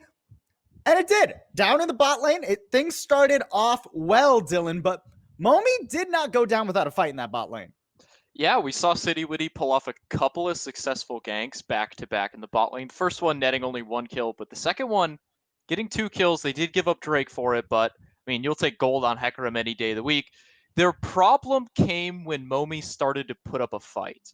MOMI realized, hey, we have access to this Shen ultimate. We have access to Lilia, who has pressure in the mid lane. Why don't we use these to our disposal? And then we saw them kind of counter Citywitty's plays. They played off of his aggression very well. Every time Citywitty went bot lane in about the 8 to 15 minute range, it was countered very nicely by MOMI, and it got them a very nice 3-dragon lead. Not really a gold lead to speak of, just because of tower plates and things like that, but they were off to a nice tempo lead in the early game. But, I mean, as we saw, it didn't really mean too much when TBA, when all is said and done. Yeah, and the dragon objective control was a little rough for TBA, but they did trade it into Rift Herald control, right? They did manage to get that one. Rift Herald didn't exactly go very smoothly when they threw it down into the bot lane, but it hit the tower, and that's what they were looking for. But you were talking about the Lilia priority in the mid lane, and there's a bit of back and forth, a little bit of bittersweet here, because here on the analyst desk before the game, we were thinking, this isn't going to work at all. They had us in the first half, Jack. Not going to lie. Lilia came into lane pretty strong. And it definitely did come into the lane pretty strong, Paul, because it was working very beautifully at first. The Irelia couldn't really do much into that Lilia. But once that Lilia got around that 2-item mark, we saw the Frozen Heart come out, which is, great because it makes you tanky and they can't kill you. But it also kind of means you aren't really too much of a threat outside of pressing your ulti button. And we just kind of saw, once he wasn't a threat on the Lilia, then Citywitty just kind of realized, hey, I'm going to jump their asses in the back line, and I'll just keep going this MF. And I don't know, just saying, maybe there's a reason why analysts analyze and casters cast, no flame towards my friends walking magical. Just throwing out some facts. Look, they brought the fire first. We're just turning up the heat a little bit here. But, I do want to zone in on this Lilia pick, right? Because, Detention is a player who we don't have any doubts. Well, who we don't have many doubts about. But this Lilia pick, do we think that we're going to see this again? Was it a problem in execution? Or is this just something we'd like to see MOMI maybe stray away from, Dylan? Well, I don't know. I mean, I would love to see Lilia in the jungle, although I don't really think it fits either of these junglers' play styles. Both these junglers really like to go for aggressive fights, whereas Lilia is more of a tempo jungler. You look to counter jungle, you look to gain CS leads. You look for ganks where you can, but you're not a heavy ganker. You're not a heavy skirmisher in the early stages. You're more about farming. And we see Citywitty, I mean, even when he's on a farming champion like Hecarim, he's ganking all the time. So I don't think Lilia will probably show her face in this draft again. Maybe it's banned out if Young decided it was just too annoying to lane against. But I thought they weathered the storm nicely. I think Young didn't really know how the matchup went all too well. But once he kind of got his footing in the matchup, we saw him not die, gain a CS lead, and then pick up some kills later on. Well, and let's move on to the team fight stage, right? Because they were back and forth throughout the game, but ultimately I have to zone one phenomenal player out and talk about him. Finally over her, aka Sean Graves God. those Ashe arrows were just disgusting all game long, Jack. I mean, he was pressing it practically on cooldown and hitting somebody important almost every single time. Yeah, you think it's a point and click ability. As we were like, wait, that hit?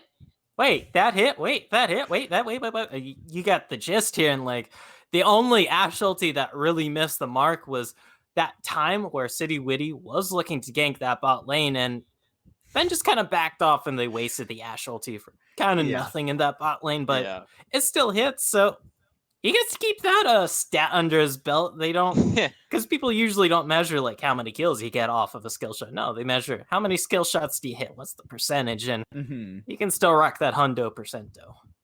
Yeah. Well, and again, more of a communication issue more than likely, rather than a finally over her had a mechanical issue, right? In the team fights, Ashe arrows weren't the only thing going in the way of TBA. You were talking about it earlier. Once Aurelia and Hecarim got some items, it became quite nasty.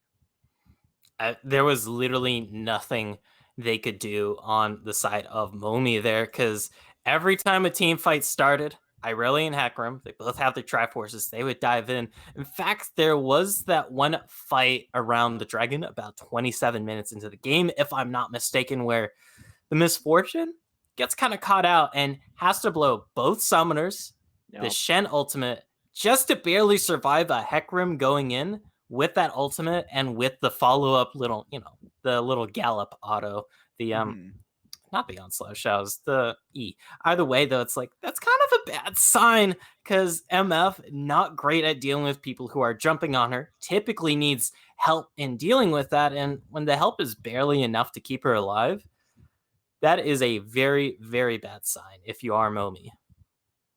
Yeah, I mean, I would hate to be Logia in this game. Like, it felt really good in the beginning stages. I think he got off to a scoreline of like 5-1-3, something like that. And at a certain point, you just can't do anything, right? You don't have any peel whatsoever, because sure, Leona can peel, but I mean, Hecarim is unstoppable with the Onslaught of Shadows. And by the time he actually lands and you can stun him, well, MF is feared and she's lost probably half or more of her life. And, your mid laner can't really peel because the Lilia ult, you don't want it to be used defensively most of the time. Shen, I guess you can get the Stand United coming in, but then it's not really optimal, right? You kind of want that Stand United to be used offensively in most cases. If you use it defensively, well then, I mean, MF usually just died before it was channeled or was very low and out of the fight. Kind of led to TC Porsche not being that useful. So I don't know. I mean, it's really hard to say whether or not the MF pick worked or not, whether or not it was good, whether or not we should see it again, because it got off to such a commanding lead, but it was just countered so hard by City, Witty, and Young on that backline, dive buddy duo of Aurelia and Hecarim. Sure. Well, let's move ahead and look forward briefly then. So going into game number 2, you're MOMI. Dylan, I'm going to start with you here. What are the adjustments you'd like to see made in the draft? Now, keep in mind, I believe the sides will be swapping for this next game. Yes, so MOMI are going to be starting on the blue side for game number 2. They will have that first pick available. Now, going in, the first pick went over to TBA, and they immediately grabbed that Ashe ADC, right? We were talking about how high the priority is probably going to be on that pick throughout the series. Is that what you're looking for here if you are MOMI going into game number 2? Well, here's my prediction. I think that MOMI on blue side in game number 2, I feel like Ashe will be banned away, because I don't think TBA, after playing such a dominant Ashe game, wants to risk giving that over to Logia. I think they'd much rather him go on to this MF, onto maybe Caitlyn. I don't know. We'll see what gets through, but Hecarim can deal with all of these very nicely. So if I was MOMI and I was blue side, I would want to first pick Hecarim if it's on the board. We saw that City Witty can dominate on it even without any help. He had no Shen. He had no Enchanter support. He had no Karma mid. He had nothing buffing him up. He was just going in alone for the most part. Aurelia joined him later on in the game. And he was carrying these fights by himself. So I'd love to see a lot of Hecarim priority from MOMI. If Hecarim's banned, then sure, Ashe. If both are banned, I don't know, maybe Shen? And I don't really want to see this Lilia again unless it's in the jungle. I could see some value there, but I really want to see them try and secure a strong jungle matchup and a strong bot lane matchup in this next game. And you agree, Jack? Jungle going to be a point of inquiry here for MOMI if they can maybe whittle down City Witty's champion pool, rather, they can start to pull more back into this game? I mean, for sure, because this was the main matchup we were talking about going into this game. Both the junglers, very aggressive, very potent forces for their team. And now that MOMI have that blue side first pick advantage, I'm curious to see how they decide to leverage it. Alrighty, well, we'll see what leverage they can get away with when we get into game 2. We're going to go to a quick break, but stick around because we got Pro Draft coming up after this.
Welcome back into Risen Esports. We're here for game 2 of MOMI versus TBA.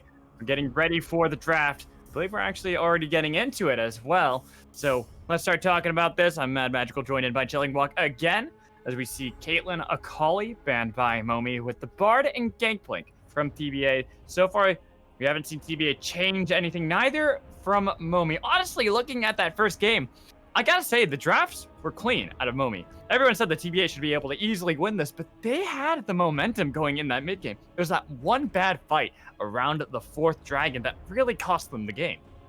Yeah, I kind of cursed them, Alex. I apologize. I knew you were betting on them, but and it was looking really good. You know, we both were correct that the Lilia does win the matchup against Aurelia in an isolated scenario, and it did work out because Attention did pick up 2 kills, but after that fight, it all just went downhill. But when we take a look at these drafts, we have the Akali and Cinder Brand against Young. two of the champions that he is really well known for, along with the Irelia. But then right now we have to take a look at everything else. But still, this draft is looking pretty solid from both these sides. Keep in mind that MOMI and TBA did swap from both these sides. So MOMI is going to be on the blue side with their first pick, and then TBA is going to be on the red side. Right now, MOMI is going to be looking to take that first pick, Ashe, knowing that Caitlyn is off the table. The bans were the exact same as game one. And in fact, the first pick from the team on blue side is the exact same. I almost wondered if we were going to see that from TBA, but no. They go for Senna Graves. I actually like seeing the Senna. And something that you and I had talked about off air was the fact of getting a Galio support, maybe to counter that of a Blitzcrank that could be an option for Cali Dino in that bot lane. But then if you have the Blitzcrank, of course, it's going to be the Galio that could go very well with Senna to be able to work in almost the fasting Senna strategy that you sometimes see. I actually like Blitzcrank a little bit more for TBA's composition, knowing that right now they're designing a comp to kite backwards with Senna, with Graves, and MOMI going back to the Shen on the top side. More than likely, we're going to see it go up there, but with the Nilly being picked up, that means that Medium Pigo wants to make this a skill matchup. And keep in mind, this is a skill matchup against City Witty. He is a person that is notorious for thinking about creative pathing, for understanding enemy intentions in the jungle, and also just having pretty solid game sense overall. So Medium Pigo, like, this is a bold call, man. Like, I'm gonna wish you luck against Mr. City Witty, but if you're gonna pick that Italy, you better come here and impress, good sir. Well, and that could be what MOMI might feel that they were missing in game one. You look at how the Lilia build path was out of detention, and we questioned that. Going for Leandris, not a problem. But we needed the Morellonomicon to be next. We needed the Grievous Wounds if you're going to be able to stop a lot of that healing that came in from TBA. Instead, went for Frozen Heart, trying to be more of the bruiser, more of the tank for the team, less of the actual AP damage that they truly had to have if they wanted to be able to get through a lot of these targets. So instead now, they have it so that Wukong Master, aka Medium Pigo, is going to be the one to be the AP damage source. And that's going to be a lot of burst damage that they can have in these team fights. Yeah, I really like TBA, though, picking the Mordekaiser for their composition, because this is where I think Mordekaiser slots really well, especially against the Shen here. Knowing that Nilly has been picked up, it's unlikely that Shen is going to be going anywhere else. Maybe go support, but keep in mind TBA has a counter pick for them if they don't want a real support just yet. Young has been okay picking his mid lane champion really early, and also pick champions that have pretty hard counters, because, you know, game one, he picked Aurelia B2, and he did get countered, but he still managed to do perfectly well post laning phase. So TBA, if I'm them, I pick the mid laner, a safe support counter pick to see where that Shen goes, to just confirm what's going to occur. So that way you're going to have a counter pick matchup no matter where that Shen goes regardless. But still, MOMI, I'm just a little bit worrisome of the composition they want to design, because if you want to out interact him, that means that they're going to pick an artillery mage in detention. He is one of those artillery mage users. And with Tom Kench being the final ban coming in from MOMI, they're pretty much leaving open a lot for Young to be able to have, taking in the world of wherever you want to go. Do you want to be able to help out this Graves? Do you want to go for more of that supportive style with the Karma in mid? There it is. Ooh. Karma getting locked in. Could even be flexed into the bot lane. That's why I like this pick, because you were mentioning you wanted to see the support counter pick. Well, Karma now can be that, or could be mid lane. It's going to leave that open, so MOMI don't know. TBA's identity right now is looking really clean, so now it's up to MOMI to see what they want to lock in. Are they going to be going for that hard engage with the Nilly, with the Shen, to see if they can dive backline, or are they going to look to kite back? No, it's kind of, for me, pivots that MOMI's looking to see if they can kind of collapse onto that backside, because now they have a good amount of flankers that they could kind of go for, and 3 solid targets, 3 squishy targets, keep that in mind as well. So let's see which champion they're going to be rotting them off with, and it's going to be their mid lane more than likely. I wonder if it's going to be Galio here, if they want to go for something like that to give them a little bit more of that engage potential, to go with Nautilus, go with Shen, so they automatically have it. Yone, though, you know, they have played that. They played that game 2 against R5, so there it is. They got to lock in Yone for detention. Of course, it can be countered here, but I don't know how well Karma does into Yone. I know she can poke him out, but the thing about Yone is, honestly, I don't expect him to really stay in the lane. I expect him to try to see if he can rotate around and maybe even gang up with Medium Pigo and try to find ganks that way.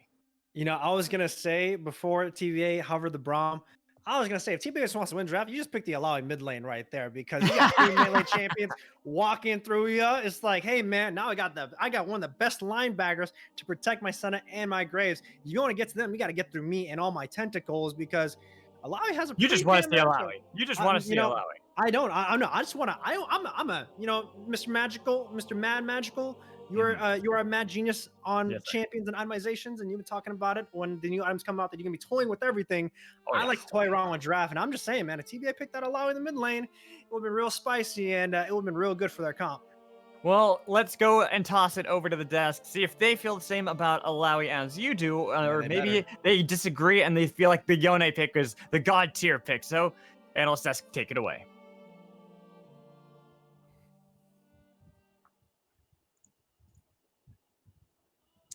Welcome back, everybody, to the Analyst desk. Yet another pretty spicy draft coming in for game number 2.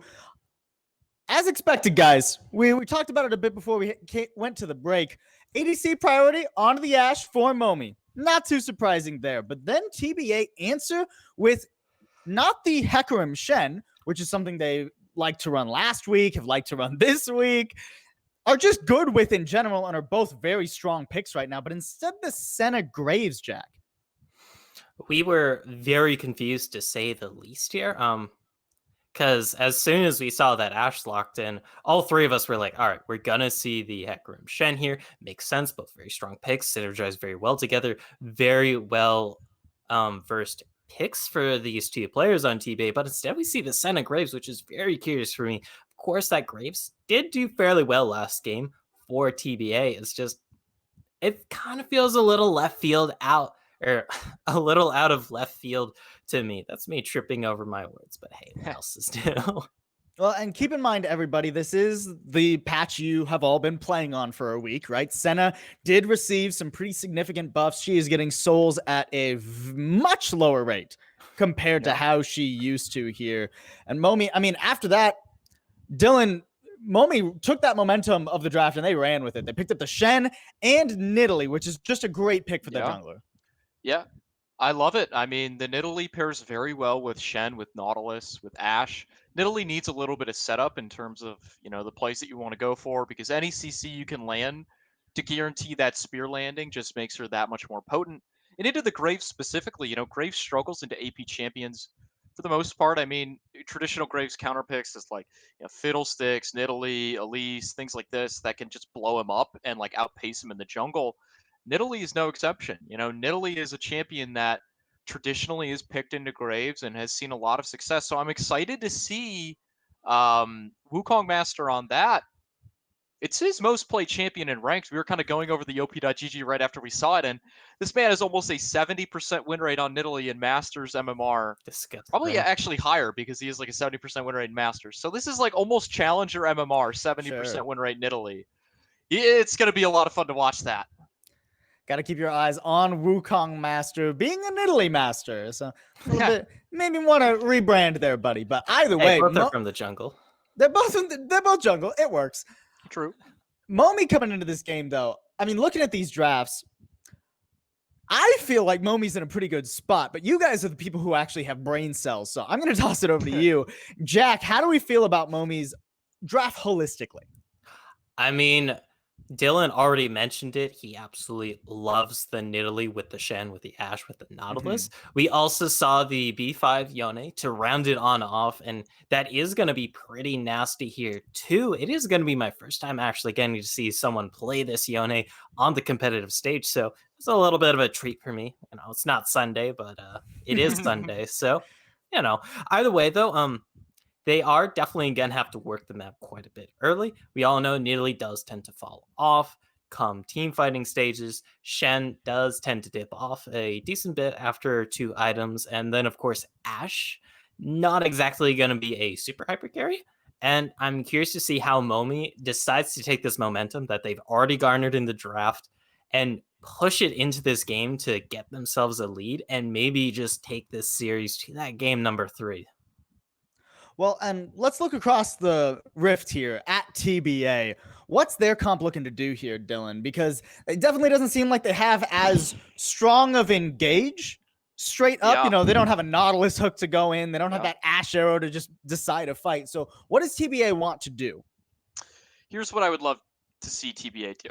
They have Graves, they have Braum, they have Senna. These are all very strong level 1 champions. Just walk into MOMI's red side jungle and start threatening them. Threaten Nidalee off of her red buff. Threaten her off of the Raptor camp. You can stack up, you know, the Braum concussive blows if they try to fight you. They should look for a late invade on the bottom side here. They want to split the map because this Mordekaiser in the Shen, as we saw last game, nothing happens. I mean, you can't really gank the lane post 6 because Mordekaiser has the ultimate. You might see Nidalee go there pre-6, but I mean, for the side of TBA, you're fine leaving Mordekaiser alone. You don't really want to get him kills. You don't really want to snowball him because it's not going to do that much. But you can use Karma's mid priority into Yone. You could use the Senna Braum CC and, you know, strong bot lane pairing. You can kind of just walk into the enemy jungle. You can look to stack these early dragons. You can look for plays bottom, reactive plays though, because as you mentioned, they don't have the CC to engage, but they have plenty of disengage and then re-engage tools, right? So you can kite back with the Braum, with the Senna after Nautilus hooks. You can disengage, and if City Witty's in the right spot, that gank can just be turned around instantly. So I'd love to see TBA look for counter ganks with City Witty and look to put him on the right foot with a late invade in MOMI's red side jungle. All right, well, if TBA can accomplish all of that, they'll take a quick 2-0 in this series. We're going to go to a quick break before game number 2, but when we come back, it'll be Mad Magical and Chilling Walk walking you through this game where MOMI are going to try and send us to the full distance. Stick around through this break.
Welcome back. It's game 2 of TBA, who have the first point after game 1 over that of MOMI.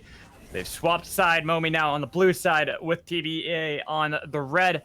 But they've also changed the comps here, Chilling Walk. I'm excited to see detention on Yone. They're able to pick up a victory last week in game 2 against R5, but going up against this composition that TBA have drafted for themselves, it does not seem like it's going to be an easy task to ask them for, especially trying to get through Young and City Witty playing the Karma Graves composition.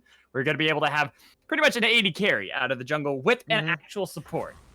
Yeah, double support, double 80 carry composition coming in big for TBA.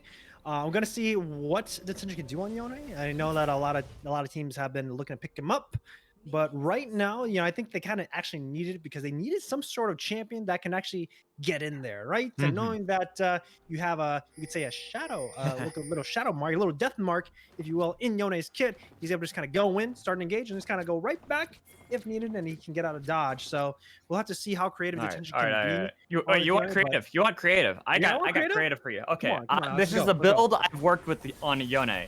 It's the Glacial Augment AP Yone. Okay. So Okay. So do you know any of the scalings that Yone has? I'm pretty sure it's all AD, good sir. Yes, it is. Except Except. his passive. Oh yeah, Except for his passive. you're right. His passive So- does have AP scaling. Mm-hmm. It doesn't have AP skills. Oh, No. does it? Actually, So has- what it does increased magic damage Oh, yeah, on your that's what it second is. hit. So what you do is you go for things like a Gnasher's Tooth, you go Ginzu's Rage Blade, you have yourself that Glacial Augment as well to be able to slow them down even more. You got a Hextech Gunblade, and you make it so that they can just never escape you. And it is great. And it works way better than it should work. It has no right working to the degree it works, and it's so much fun to play. But I love it. you're like missing the entire critical strike aspect. What? Yone's Critical kit. strike? Huh? What? Huh? You Well, hold on. couldn't We get got a critical- lane play right now because we have Ignite already taken onto James. He has to flash away. Hold up the door as well to be able to survive. They almost were able to get the concussive blow stack onto Lugia, but Lugia was able to pretty much saunter away from that, walk away out of danger. And they get the flash out of James. That's going to be pretty nice since they only burned the Ignite. Mid lane potentially getting a little bit of damage onto Young, but really it's about the spot lane play since Logia and Cali Dino had a rough game 1 against the spot lane of Sean and James. Yeah, but so far the Force Snap Flash is going to be really good, especially when looking to set up a gank, knowing that all of these lanes have some sort of CC to create literally from ganking all these all these 3 lanes here. But you know, Alex, I'm just gonna rewind a little bit because I'm still kind of flabbergasted that like you would ever recommend AP Yasuo on hit. No, Yone, not Sorry, Yasuo. AP Yone, Apollo. See, this is how you got me all messed up, man. AP Yasuo works too, but you have to go for a different build on that one. You go Hextech Gunblade. Oh, okay. No, Gunblade, sorry. You go Hextech okay. Proto Belt. You go Hextech Proto Belt, and you're maxing your E Okay. first. So, Okay. All right. Man. All right. You know what? Everyone listening to this, everyone listening to the stream, please try out all the builds that Mr. Mad Magical has designed for himself, and see if it works out in competitive play, please. oh, AP Draven too. That one's a fun one. Okay. All right. I'm just gonna take this headset off real quick and. All right, let's see. What else do I got? I mean, pretty much I've just made everyone AP that shouldn't be AP. Samira is another one I'm working on right now, but I kind of want to talk about this top lane instead because Fizzy Shroud getting visited early by Wukong. Master has to flash away, but the Pounce is going to be able to follow him up. Looking for the auto tech. Going to be able to get first blood, barely surviving the minions. We'll get retribution for Cozy Shroud, but it's still that first kill going over to the side of MOMI.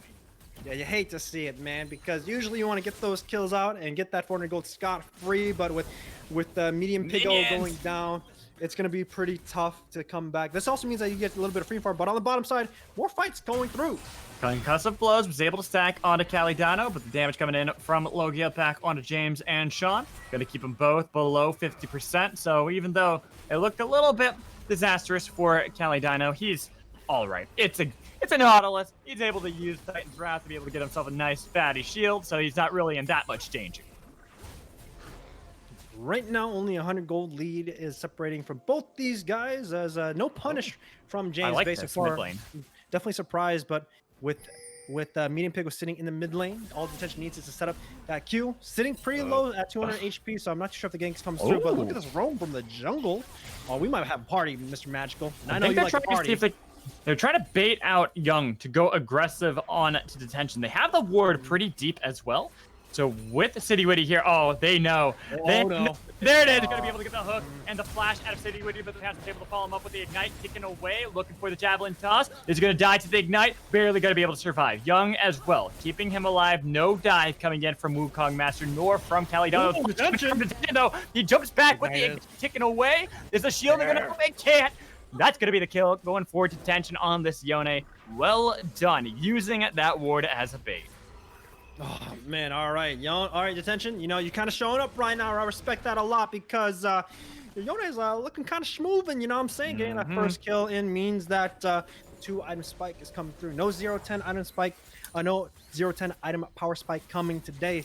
No sir. As another assist comes on to Mr. Medium Pigo, gonna mean that the Nidalee is gonna get a little bit more gold into her pockets. But still, I like this new reinvigorated MOMI on the blue side for this game. this is what happened in game 1. They got a lot of early action around mid lane and pinning down Young. And, you know, usually Young is known for playing a carry champion, but this draft, they are going to be looking to pivot and make sure that City Witty is going to be the MVP for this series. So let's see what they can do. But TBA, you know, they've already been in this situation before. They lost a little bit in the early game 1, and they have come back with a pretty nice, clean fight, albeit not determined by them, but determined by the other team. So hopefully they can find one of those again later on in this game. James trying to scare away Wukong Master from being able to take that Scuttle Crab. The smite will go over to the side of MOMI, right underneath the nose of Young, who wanted to be able to have that empowered mantra Q to be able to steal that away. Ooh, I like that from City Witty. Not only does he get the red buff, but using the blast cone at the same time to get over the wall. Unfortunately, I think TC Porsche saw him going towards this side of the jungle. So he'll be able to spot out that the Graves is nearby. Does he shadow dash over the wall? He's actually walking pretty aggressively up.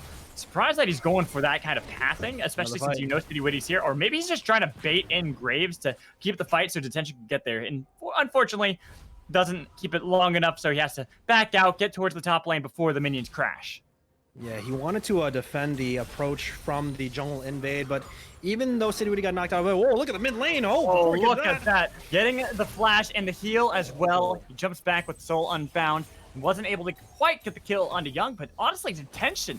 This is the second game in a row that he's beating Young in lane. And this is Young mid we're talking about. This guy has been known for how dominant he is in the lane, how he's been able to trounce so many other mid laners in the SGC before. Detention, someone we haven't really been seeing too much of and we haven't really talked about, is starting to make it so that we have to talk about this man. It's just a good matchup for Yone overall, because knowing that you're just able to just kind of go through, and then of course the tether not being able to work because he can always go back with his E, it's just a good match. And it's just a good matchup. I mean, this is where Detention's kind of flexing on the mid side. Already got a plate mid with Calidino roaming from the bottom lane to get him some more gold in his pocket, and already has a Berserker's Greaves, making sure he gets a little bit more mobility and more DPS, you know, lowering the cooldown of his attack speed and his Q and his W. It's a lot of damage from these trades can come through, and you know, Karma doesn't really have a lot of tools in her kit outside of the tether and outside of the shield. Maybe has Mantra Q to kind of trade the damage back, but you know, if I'm Young, I'm holding on to that Mantra W to make sure I can just kind of survive these trades through and through. I think that's why Young was able to survive that last fight from Detention, the 1v1 that looked like it was going to be a solo kill for this Yone over Karma. But as you saw, there's going to be the Rift Herald traded for the Cloud Dragon.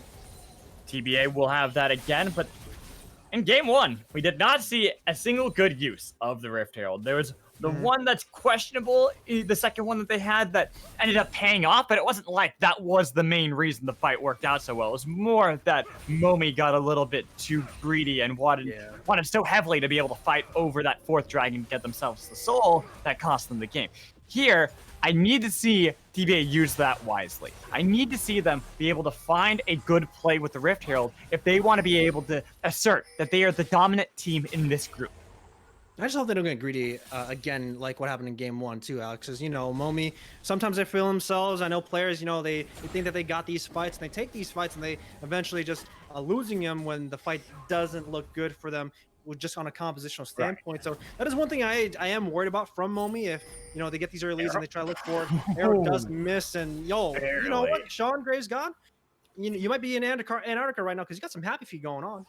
He did a great job there, being able to dance around, not get touched by both those skill shots. I thought the arrow was going to be able to connect, but now we go to the top lane. Into the Shadow Realm goes TC Porsche, not really tanky, only with the TMS, trying to see if they can get the fight back onto City Witty, but it's going to be a level discrepancy coming in from the junglers as well as the top laners. The side of MOMI, not really wanting to fight this, despite the fact they had Detention nearby.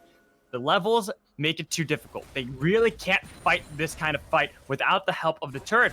Young might make it to go for the dive, especially when you see the great pull on a TC Porsche. They get the kill they need to, and Wukong Master has to run for the hills. City Witty wants to make it so that he's not going to be able to escape, going to use the collateral damage to get the kill. But wow! Look at that! Wukong Master showing off the Nidalee skills and being able to turn that around, making it a 1-for-1, even though the turret will fall. MOMI not out of the fight.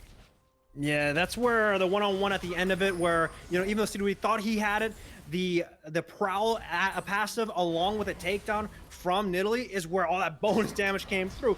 You know, City Woody was sitting around 180 health, and that bite literally just snapped him right in half, and getting another kill onto the Nidalee is something that you don't want to do, even though you do take the top T1. However, Detention did get a lot of plates in the mid lane. You take a look at the mid lane status right now, only down to the next 2 plates, and Detention still looking to go for these pretty heavy trades. I like the swap going on back in. More fights happening in the bottom side as well, man. Never mind, no fights. All right. Gonna be able to back out of that one. But I gotta want to go back to that full fight that you're talking about, especially when we look at the mid lane. What was sacrificed by TBA to be able to get that turret? Well, it's gonna be nice. They're gonna be able to have this Mordekaiser or even stay well ahead of that of a Shen. You're losing out from this Karma. Of course, she's going to transition more into a supportive role anyways, but it's to a Yone who's trying to get the crit, trying to scale up into this mid and late game. If you let him, it's going to be a scary fight, especially since we already saw the damage that can come out of a Nidalee. And that's what I'm worried about. Even though you're going for this double support kind of composition, Yone still at 2 items can still run everyone else down, and yes, you have the Mordekaiser to pull him in. Yes, you still have the double DPS carries to kind of take him down. But when you have the backup of the Shen right behind you, when you got the backup of Nidalee throwing spears, and of course Ashe ultimate and everyone else kind of just dogpiling on the backline, that's where it can get very worrisome for a TBA. And that's why I vouch for the Alawi, because if you picked Alawi and these team fights break through and the Yone is in the back line, it's like, hey, you know what, man, you got to fight through an Alawi now. You don't have to fight through a double. You don't have to worry about the double DPS, because now you have a big, gigantic meat shield that's hitting everyone that's trying to dive in. And I think maybe that was the potential solution for the composition if they wanted to go through. But it's just TBA. They've been in this solution. They've been in this situation before. They can always come back as long as they find the win cons in these fights. But look at the mid lane. Nice flash came in from Young to be able to escape from the ult out of Yone, but Wukong Master is here, looking to see if maybe they can threaten the dive. The flash comes in with the charge. They got it. Detention has himself his 2nd kill of the game. Almost wondered if they wanted to stick around for the stacks and the plates on that mid-tier 1, but they saw on the wards Mordekaiser and Graves on their way, so they back off wisely, instead not wanting to fight too aggressively, making it so that Detention can continue to scale up. He's already got himself a static shiv, and once he gets that 2nd crit item, I can only imagine he's going to be scarier and scarier, especially when he can just do this to City Witty. Oh my god! Oh, and he lives too. Come on, man. All right. Ban that chamber. That chamber's broken. Yone is way too good. But, man, Detention is flexing right now on everyone, on City Witty and on Young. 3-0. This is the worrisome that I had when it came to this composition, because putting Karma mid doesn't really do anything against that champion. You see what's going on, Alex? I don't know, man. Yo, coaches of TBA, I know y'all listening. I know y'all hearing me. Y'all think I'm kind of stupid, but, like, let's be honest, though. Seriously, that's 1 item, Yone, too. We were just saying how 2 items he gets scary. He just 1v1'd City Witty under turret. Unfortunately, they didn't have exact control over this Dragon Pit that they needed to be able to fight back here, but it could be a 5v5 fight. They have Yone, they have the damage on to the Dragon. The smite's gonna go over to the side of TBA, but now the fight into the back line. Cozy Shroud trying to see if he can take out Logan. They've already lost Nautilus. The flash away from the Obliterate, getting a lot of damage on Mordekaiser, but they're gonna be able to get the shield to be able to stay alive, and they're gonna be able to turn that around. They've got 2 kills and the Dragon going over to the side of TBA.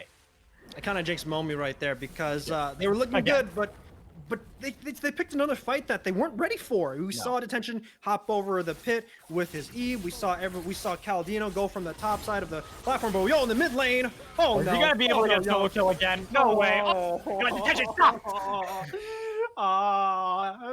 Why didn't they listen to me? I'm kind of worried, because he's 4-0 and he's looking to pick up. If we get a game 3, Yone is not going to be allowed, and I don't think we're ever going to see it again. Bot lane stand united on top of Wukong Master. They're looking to see if they can continue this fight. They're going to be able to get the Javelin Spear, but it's going to be body blocked by that of James. Sean and James going to be able to get underneath the turret to be able to survive. While Detention fighting against City Witty. Now they're even on levels, and I'm pretty sure there's a lot of gold that Detention is holding on to.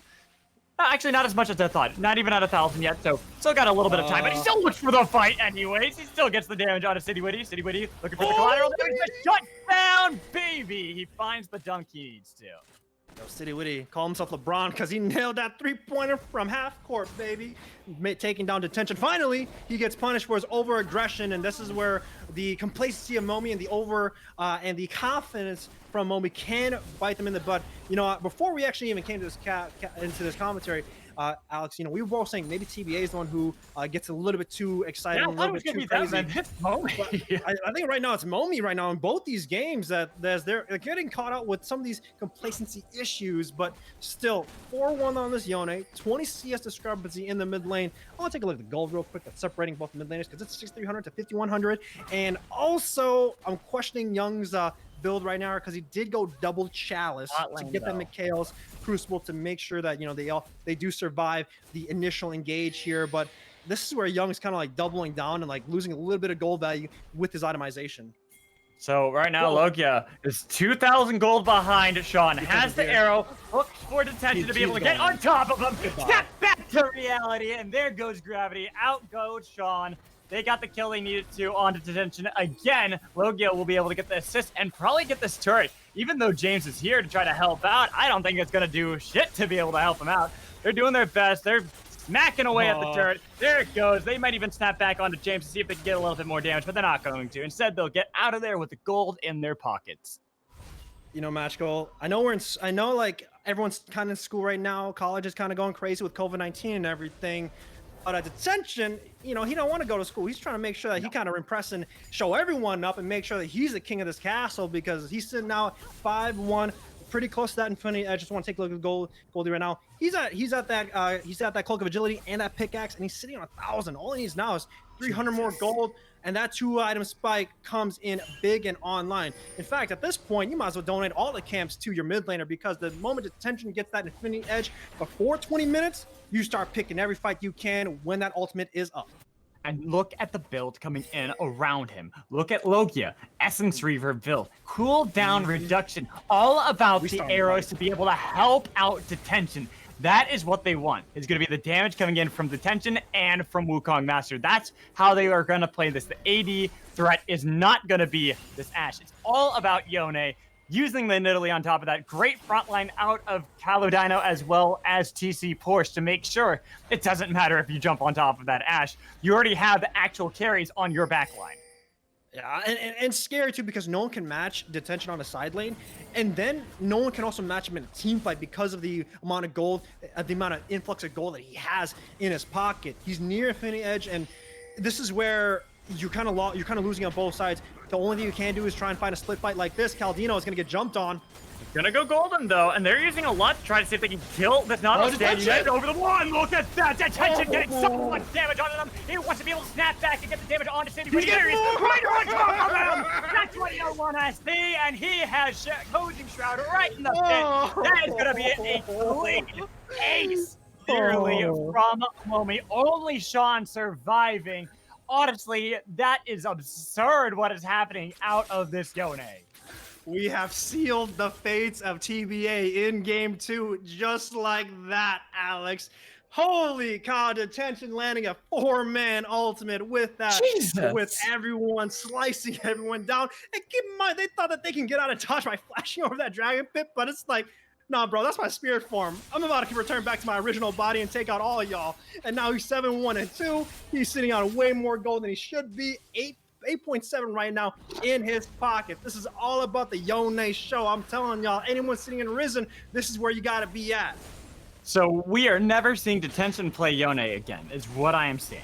If we see a Yone out of MOMI again, that is disrespectful. This man is insane. He's got himself the Infinity Edge. He's got himself the Static Shiv. He's got Vampiric Scepter as well. Waiting to see what else he wants to be able to go for. I'm betting it's probably going to be a Death Dance build, or is he going to go for the Blade of the Ruined King?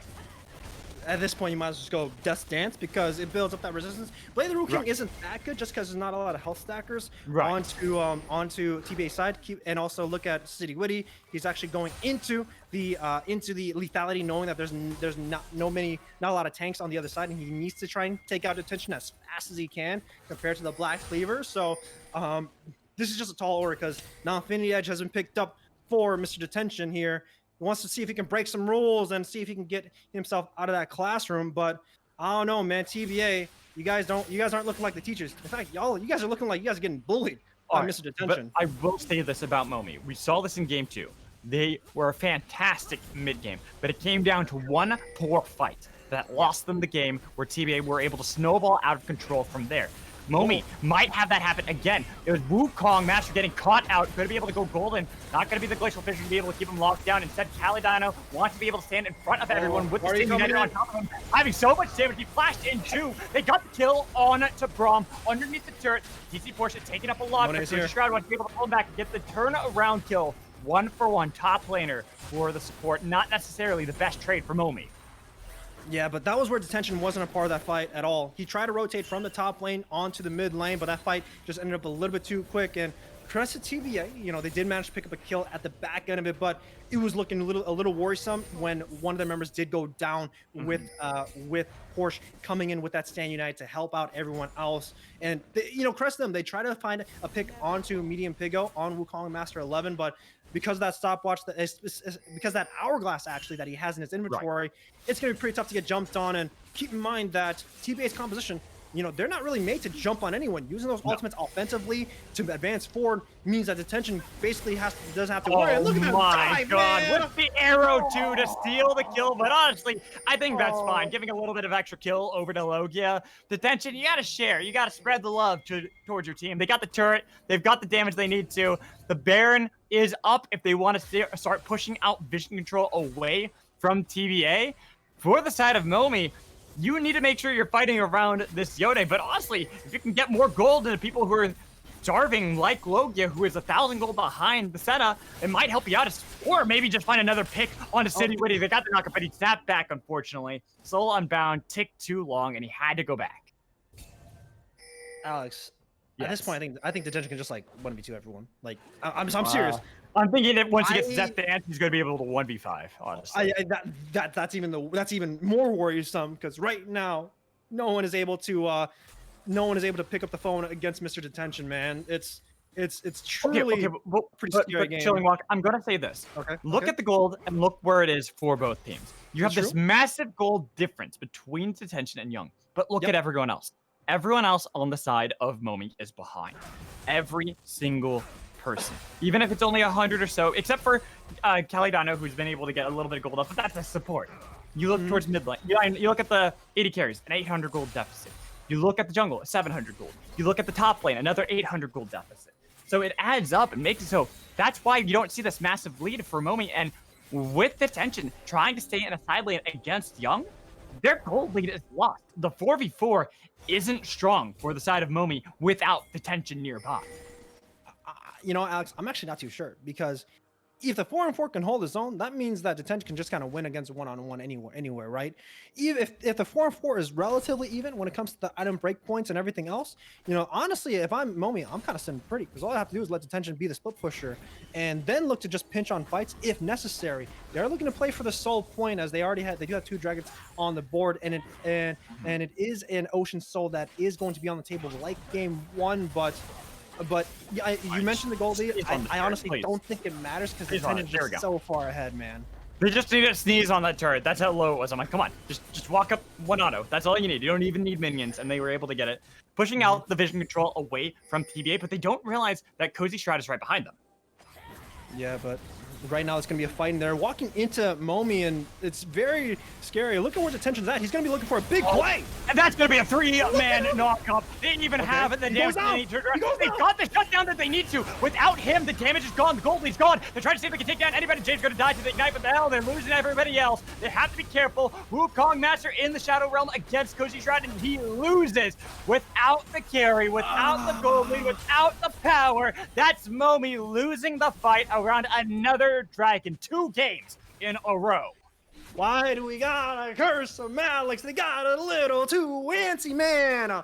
Oh, you try to find a good look onto the backline. You only hit Eclipse Brother, even though Shen ulti drops on top of you. No one was there to follow up, and because of that, your gold lead on Attention is now dissipated, and this is where the Baron is going to be looking so good for TBA again. Both these games have been off the mistakes of MOMI choosing these fights, and they didn't have good looks. Cozy Shroud going on a 1-on-1 in the Death Realm, and probably going to take him down at the end of the day. It's going to be a dragon fight, no smite, but Cozy Shroud. He's going to be taking this dragon for themselves, denying everything else. And this is where a TBA, they're going to be swinging back off of MOMI's mistakes, man. That would have been nice for the side of MOMI. Being able to get themselves within the soul point, try to see if they can take this away, will be detention getting it. So that is actually going to be the silver lining. Because they lost Baron, but they still have soul point. This is something that they can threaten. Unfortunately, if you look at how history was, last game, when they had soul point, they bumbled it. They fumbled it right at the end, and they didn't know how to be able to play around. They got too antsy, like in that last fight. And honestly, this momentum that they had, this huge lead that Detention still has, granted, over everyone else, has been kind of closed by both City Witty and by Sean. In fact, it's no longer this Yone who has the most gold on either team. That has shifted greatly over to the side of City Witty on this Graves. Yeah, he got the shutdown on him too, and knowing that Braum is right there to pin him down with that passive and everyone else auto-attacking him to death, like Detention, he's gonna go into Detention because of that. You can't be doing that. I know he's trying to break rules, but you gotta be mindful of the situation at hand. You can't be going into all 5 of them by yourself and not hitting all the backliners. So next time, MOMI, you have to reevaluate your situation. It's when they went in too. They've only now just gotten the Death Dance onto Detention. Had they waited, had they made sure the items were in place, honestly, I think they could win. But now they're looking for the pick on Young. He's going to be able to flash away. They need to be able to get Detention to be able to tap back. He's going to be able to provide TC portion to the backline. Going to get a lot of damage on his gun. But look, it's James going down first. Trying to see if they can get on the City Witty, the one with most gold on the team. They brought him down for now, getting the shield, but the backline is going to be Cozy Shroud, trying to see if he can jump onto anybody. Wants to be able to take out the carriage, but he's locked down, shut down as well by Detention. They've gotten at least nearly getting the damage on the look. Collateral damage gets a double kill coming in for City Witty, but he's going to be pulled back in by the anchor. The flash is coming in.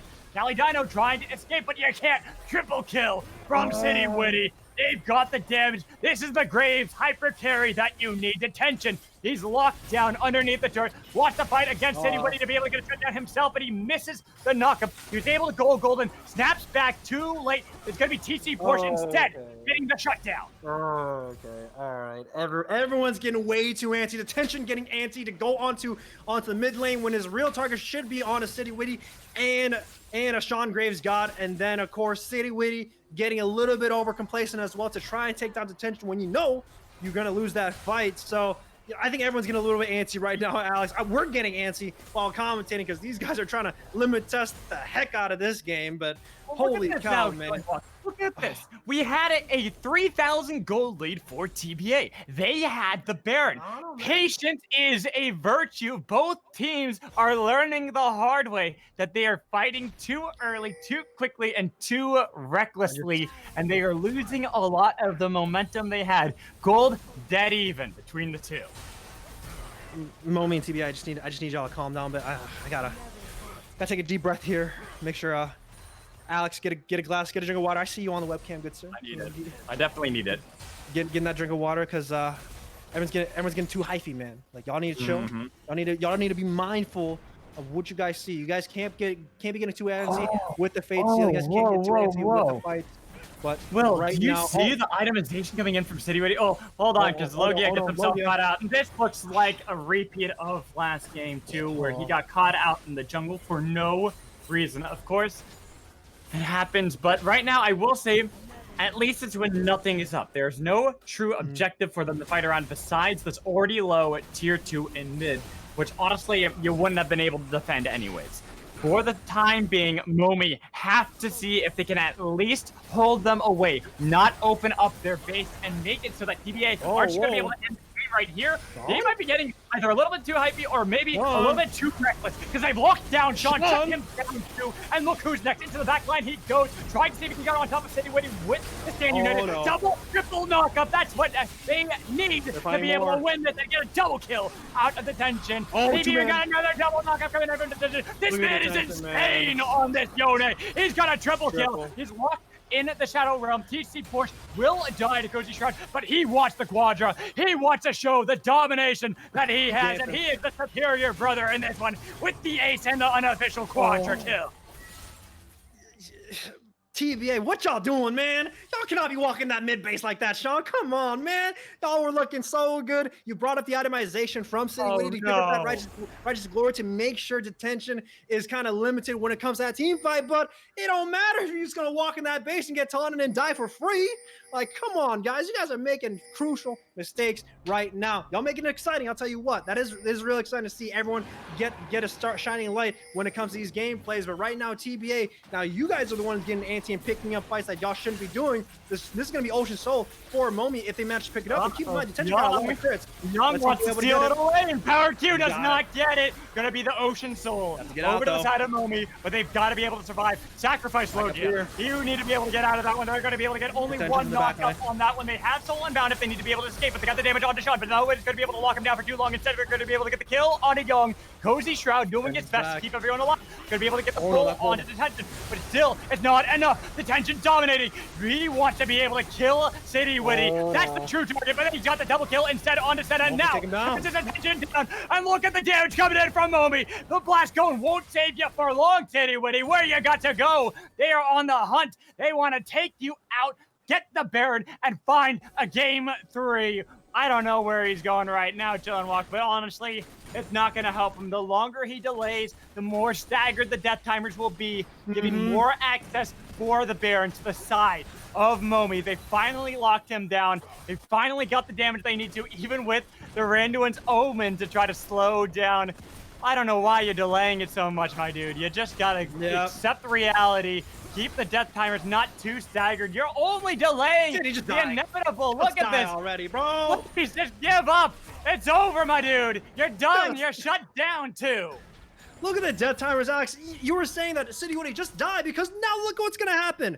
If I am MOMI right now, once Medium Pico is responding, you make a play for Baron right now because you got a 40-second death timer sitting on the opposite side. This is the Hail Mary and City Woody. You may have just thrown it all the way down just because you wanted to live for just a little bit longer. But look at that two Fates unsealed on top of Sean. He's locked down for pretty long, but the Stand United was on top of him. He wants to snap back, get the kill onto Senna, and nobody's there to stop him too well. Logia might be in the Shadow Realm against Cozy, but again, it's a sacrificial lamb of Ash. All about the cooldown reduction with the arrow. They've got Nidalee here. They've got the Baron up. MOMI look like they've got the game.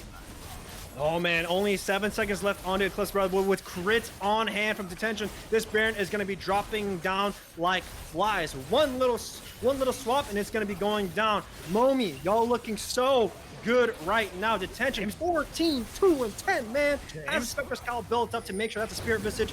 No steal is going to happen, no sir, as they're going to be walking home scot-free with a 4K gold lead, and still no good answer on how they want to play. And TBA, you guys had some good fights earlier on, but with all these anti-fights and then letting detention get to your back line, they're going to be looking to see if they can take this victory in game 2. Had 49 kills in 34 minutes in this game. This is a bloodbath of a game. 14, 2, and 10 for detention. He has been a part of 24 of his team's 29 kills. This is absolutely a monstrous performance out of him on this Yone. Man, look at this CS, bro. 200 You're having lots of words on this one. You're like, oh man, I don't even know.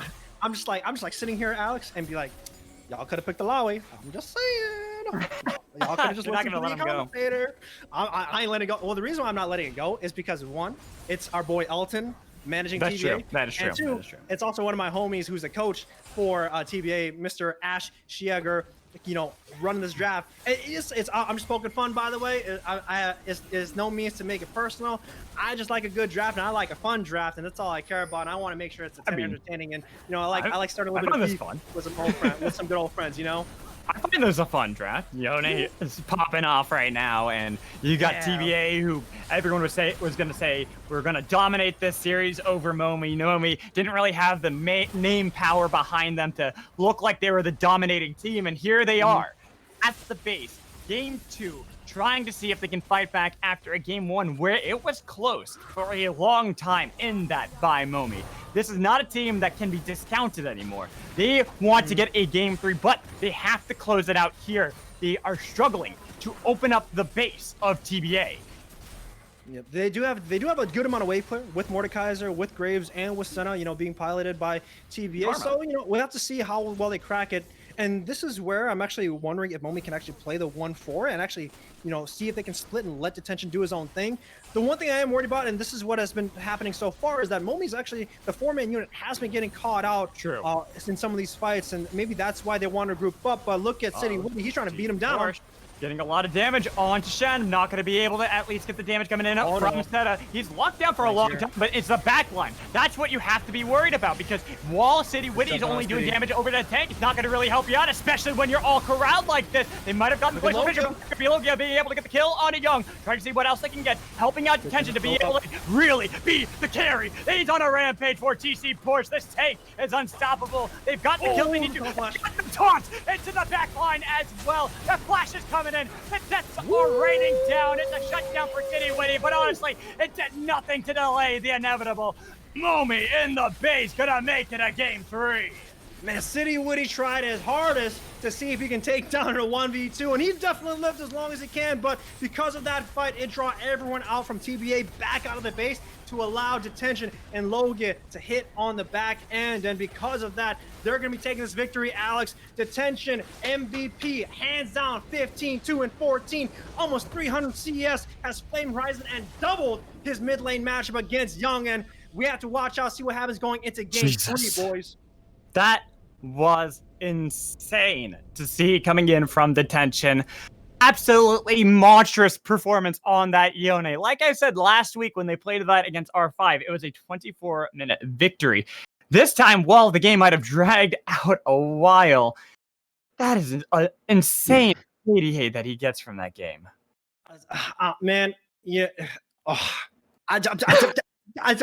You're just lost. He's done. Chilling Walk's done. You know what? I think we're both done. That game was a slugfest. It was beautiful. It was glorious. It was all over the place. But let's hear the analyst desk actually break it down for us. So guys, take it away.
We're all tied up now, folks, as MOMI dumpster TBA in that game number 2, courtesy of the Detention differential.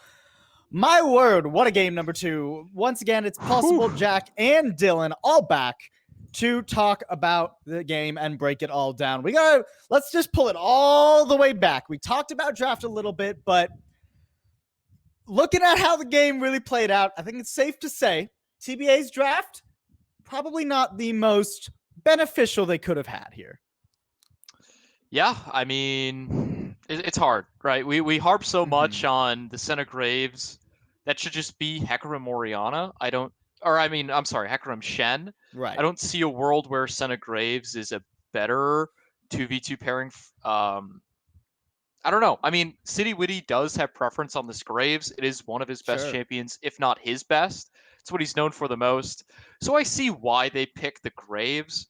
The Senna's a little bit wonky, nerfed in patch 10.19. We went over that. I don't know. That should be Hecarim Shen in my eyes. And then this third pick, Mordekaiser, to respond into the Shen, you could probably change that around to an Orianna. Hell, if you really want to keep the Karma, you could keep the Karma. You could put it R3 in the draft, and you could go from there. Right? There's a lot of flexibility that they could have done to give themselves a little bit more breathing room. But instead, what are they left with? They're left with a losing mid matchup, Karma and Dione. We saw Detention just bully Young constantly, especially after he ticked over to that level 6. And I mean, again, nothing really happened in the top lane. Sure, Cozy came online in the later stages and was able to get some good fights off and get snowballing on that Mordekaiser, but it's not like he was dominating lane. He's not, dumping all over the Shen. And then down in the bot lane, Senna Braum did fine into Ashe Nautilus. Nothing really to note down there. I mean, they lost some trades early on. They had a little bit of a CS lead. I don't know. I mean, it just feels like they had weird draft priorities that I feel will be shored up in game 3, but I don't know. Anything to add to that, Jack? I mean, I just kept saying it no matter when something happened that game. Like, TBA's draft, it just came back time and time again to just nip him in the buttocks. Like, that karma into Yone in the mid lane, like, God, it is a travesty because I understand why they wanted to flex that karma mid and not put it bot, because Karma Senna would have been just absolute hook fodder in that bot lane. So you're kind of left with, do you want a losing mid or do you want to have a losing bot? And that's never a good place to be in. And that's why we're kind of harping on it, I feel. And Dylan happened to hit the nail on the head pretty damn well, Paul. Well, let's head to another nail, one that was put in the coffin of TBA. Detentions. Yone. Woo! Oh, chef's kiss on that. The man was an absolute nut. At minute 8, he was diving under towers and getting solo kills without a care in the world, Jack. Yeah, it was a diff tension scenario there. Like, Oh, it does help that it was a very hard winning mid lane. Like, as soon as level 2 hit, we just saw him go in again and again and again. He even had the ignite, just put even more kill threat onto Young on that Karma, who could do literally nothing because Karma wants to rush that Athene's first and kind of doesn't really have any resistances to deal with a Yone that's just constantly jumping on top of her. And oh God, it just hurt them so hard in the end for TBA because no one could 1 versus 1 that fed as hell. Yone, like 7-1-2 at one point in the game and only got worse for TBA from that point on. Like, right. How do you deal with that? You just kind of don't, except for in the fights where he would go in a little too far from his team and then just get CC locked to death. But that was only a few times in the grand scope of this game. Sure, and well, let's give some credit where credit is due over to TBA, right? Because there were some times where Detention would be on the other side of the map or he would be going in too far, and TBA was able to actually punish those, Dylan. Yeah, I mean, there was a great fight taking place, I think it was around the 25-minute mark, I believe, where TBA was able to get a really nice fight off. They blew up Detention, and they win the fight off the back of it, and I think it was a 4-for-1, and they send Mordekaiser over to solo the Ocean Dragon, and the rest of them go to Baron, but didn't really pan out all that well. I mean, we were kind of talking over it. They end up getting the Baron, they end up losing the Ocean Dragon. They kind of spread their cards too thin, and that put MOMI on Soul Point, and that Ocean Soul, I think we can all agree, is the reason that MOMI really won this game, because before that, they were able to actually find angles to blow up Detention. They were able to find angles to, blow up Logia and other champions on MOMI. But as soon as that Ocean Soul came in, the burst was just not there. City Witty's not doing enough damage on the Graves. The Karma and the Senna, they're overtime damage champions. They're countered very hard by Ocean Soul, by the increased regeneration. It's just really hard to deal with it. So I would have loved to see them maybe just prioritize Dragon, take that cleanly, reset as a team, and then go towards the Baron. You're not going to lose the Baron if you do that, right? You might lose a little bit of control over it, but that's something you can always just gain back by sending members mid, by getting priority, and then transitioning your vision there. So seems like they greeded a little bit too much, and that's a theme we've seen constantly with TBA. When I watched their series last week, when we watched game 1, it just seems like they skip steps sometimes. They're all very individually skilled players, but they don't really know the requisite steps to control these objectives and to play clean League of Legends. Sure, and the difference between skilled and cleanliness kind of was what caught TBA, especially toward the late stages of that game, right? We were talking about the Baron. They didn't really get much out of that Baron in the first place, and even once they finally get some towers, they have that very, very unfortunate fight in the mid lane under the inhibitor tower, Jack. Please don't remind me. Like, Yeah. it started off with finally over her just deciding to auto the inhibitor turret from inside of MOMI's base. And all three of us were just looking at it going, what? Wait, no, why are you there? Please just flash over the wall. None of that happened. They get caught out. They get absolutely punished. They lose that fight super hard. They lose the Ocean Soul off the back of it. And it's just all downhill from there, really. And it still haunts me to this Yeah. day. I mean, it was tough to watch. I mean, you could see what he's going for, probably a little bit of miscommunication. He steps too far forward into the base. In a world where, City Witty and the Braum come with him, maybe something else happens. In a world where Senna flashes over that wall, maybe something else happens. But, I mean, with the way things panned out, I don't know. I mean, happened the way it happened. Yeah. It was meant to be, and we're going to a game 3. And I from feel there, like- oh, sorry, go on, Jack. And I feel like that just kind of brings up our issues with TBA that we mentioned earlier. Just they seem to not always be on the same page. There seems to be some issues with the communication. The players, they are all fantastic, but just because you take 5 good things and mash it together into one thing doesn't mean it always comes out good on the other end or great. And maybe that is starting to show this series a little, but I don't know, because they were able to still win that game number 1. Well, it all comes down to game number 3. And, credit to TBA. I believe they're a relatively new roster, so you have plenty of time to iron out these things over the course of the season. But when it comes to this game, you only got about 5 more minutes to iron it out, because we're going to go into game 3 pretty quick here. And, draft has been something that has very much impacted this game, or these games, both of them so far, right? So if we're looking at TBA, what do we want to see in the draft, Dylan, from them that they were maybe missing in game 2? Well, we've talked about it many times. We'll talk about it again. I want to see City Witty on Hecarim. If MOMI's going to keep picking these immobile ADCs, and to an extent, immobile junglers and immobile mid laners, Hecarim punishes those very hard, especially when paired with Shen, when paired with Orianna, when paired with Ashe, etc. He can punish those picks very hard. So I'd love to see a first pick Hecarim coming in on blue side, although I expect it to be banned. I don't think it's going to get through. Well, then you have to look at what's going to get through if Hecarim's banned. So if we look at game 1's bans, MOMI on the red side banned away Caitlyn, Akali, Syndra. They actually banned the same things game 2. So if those same bans go through, that means Hecarim is open and available to pick, as well as Ashe. So there's a lot of potential priority picks for TBA to get their hands on. And if anything is dropped, we might see Akali, we might see Syndra. Young Mid is a very proficient Syndra player. They just need to pick something that can actually affect the backline, and they also need to try and get Young a winning mid matchup. They've given him 2 tough mid matchups, we'll say. The Irelia Delilia was just unexpected. That was a great counter pick coming in from MOMI and Detention specifically. But that second game, they opted into Karma mid. They opted into, they didn't know it was Yone at the time, but they knew that, Detention probably had counter pick if they were going to put that Karma mid on R4. And I'd love to see them give give Young a little bit more of a priority matchup in the mid lane, so he can actually have more of an impact. Sure. Well, and then you get down to this issue for the mid lane too, right? If you're banning out the Yone, right?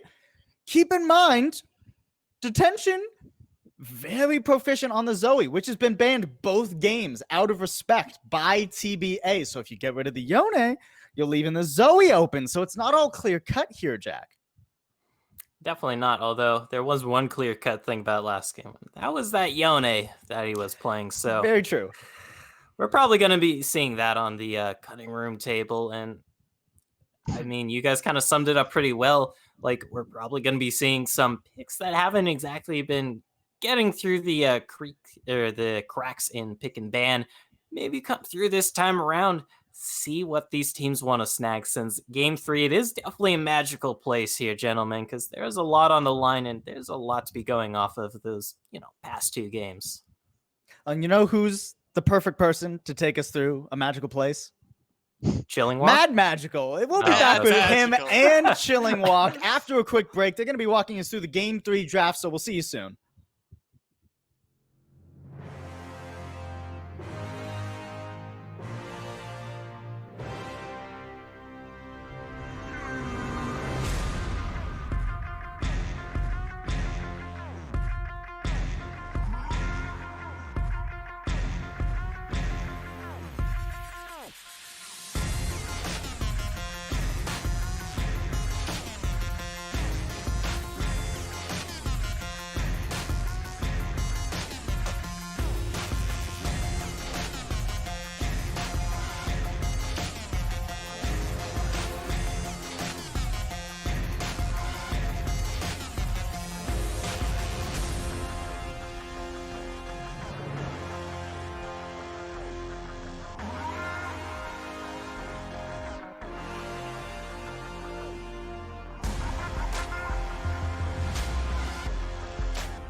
Welcome back into Risen Esports. I'm Mad Magical and Chilling. Where'd Chilling go? Hello. I hear somebody. Hello. Hi. How are you? What is this? This is Hello. Risen. We're casting game 3 of MOMI. I always want to say MOMI versus TBA. Who are you? Oh, my name is Uncle Bill. William had voice hurt because he saw the Yone. You do the League of Legend casting? Yeah. Yeah. Oh, Yeah. okay. Do you think you can do it? Oh. Do you think you can cast League of Legends, Uncle Bill? What is your name, good sir? My name's. You can call me Magical or Alex, Oh. whichever you want. Oh, okay. Mr. Alex. Okay. Oh. Mr. Alex, you know I actually teach my nephew, Mr. Will, how to play League of Legends. Oh. He learned everything from me, okay? Okay, Time wait, to Uncle Bill. see. I gotta ask you. Is Omrecker a Okay. good item then? Hiya, I repeat. Omrecker, good item. Omrecker, so bad. Why you No! build Omrecker? Best Omrecker, item! so 100% bad. win rate. 哎呀，我大個的住煲就 build Omrecker 貼，我的住經練啊，哎呀，係呀，okay, well, we'll still away. So I like League Legend. I know Pigman, okay? I help you, okay? We do the Pigman, okay? Pigman so good. Fun part. Okay. I'll trust you. I'll trust you on this one to be able to do this because this is Okay. game 3. This is important. We've seen a couple strange things in the pick ban. We had a Lilia versus Aurelia mid lane where the Lilia was able to win lane but lost the game. And then last game we had a Yone that absolutely dominated. Like it was absurd. Oh, I hear my nephew Will, he scream about the Yone go like 15-3 or something. Hiya. 15-2. Why they put 15-2. 15-2? I hear they put Yone against Kaima. Hiya, so bad matchup. Oh. Yeah, what would you have put into the Yone? I gotta ask. What did my nephew say? What he say to Alawi. put into Alawi good pick, okay? You need to Okay. listen. I teach him to play the Alawi into the Yone. It's so good mashup, okay? Okay, Uncle Bill. We'll get into that because right now we got draft. It's starting up, so Okay. let's get into the draft. We've already got Gangplank, Zoe, and right now we're hovering that last one. It might be the same ban again of a Bard coming in from TBA. They haven't changed the ban so far. Neither has MOMI. Okay, let's see here with the board band. Okay, we have if I follow amateur because my nephew tell me amateur young like to play the Akali, right? That's why that's the band. Yeah. Okay, Yeah, so good. Okay, Momi. Okay, Same band. Same band for the young mid. Okay, so good so far. But we see the Ash pick. Yeah, everyone love the Ash B1. I not no understand. Pick Wait, the why? GP. I gotta ask why you don't like the Ash You can, R1. you can pick the GP, you can pick the global to GP start ban. her. GP ban. GP the ban. Hiya, that's not work. Hiya, so sorry. Oh, this bot Gaily. It's okay. It's okay. Okay, We got all a right. Misfortune and a Hecarim that got picked. People were wanting Hecarim. I know the desk was saying that they'd like to see Hecarim played, but that was by City Witty, not over on the side of MOMI. With Shen being open, do you think TBA are going to grab that with this Aurelia? I not know Momi played the Shen 2 game, right? Shen all the time. TBA need to think of counter pick for the Shen. They put the young mid in the Irelia, so good for him, but let's see if the Lilia ban come true because game 1 I watching Lilia so good into Irelia. See if young mid want to ban it, but they picked the Sejuani. They put the MVP on the young, right? Okay. MVP on the young mid, so good. If they lock the Sejuani, okay. Wow. So All good. right. I actually really like that Sejuani as well. Just something about Sejuani that a lot of people always kind of skip over, Uncle Bill, is the fact that having her with a melee either top or mid or both is so great early on. Because Sejuani normally everyone's like, oh, you got a power farm, be able to get Glacial Prison, but with double melee, suddenly she becomes this bruiser and this brawler early on. Oh, yeah, super strong 2v2 too, but look, Momi picked the Nautilus. Now we see both Cup try to dash head super hard. They try to go in, see who can do the beat down, okay? So with the Shen band, see what the next band will be. Hopefully, hopefully TBA band the Lilia, not a good matchup. Okay? But we see here, I like both the team go all out. No one like to kite back. Very boring. We want to see slugfest. We want to see fist. You just want lots of fighting like last time. That's what you want. You want the Yone again, don't you?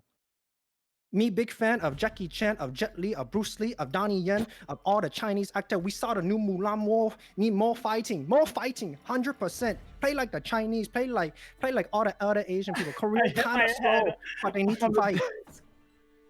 Oh, geez. All right. Well, we'll see. Lilia gets banned. Orin gets immediately locked in okay. as well, and we haven't seen TC Porsche play anything besides Shen this entire time. Sure, we've only had them play one best of 3 before this, but it's always been Shen. Last 2 games, Shen. Last week, Shen. Finally, having something change here, game 3. It's going to be Ornn.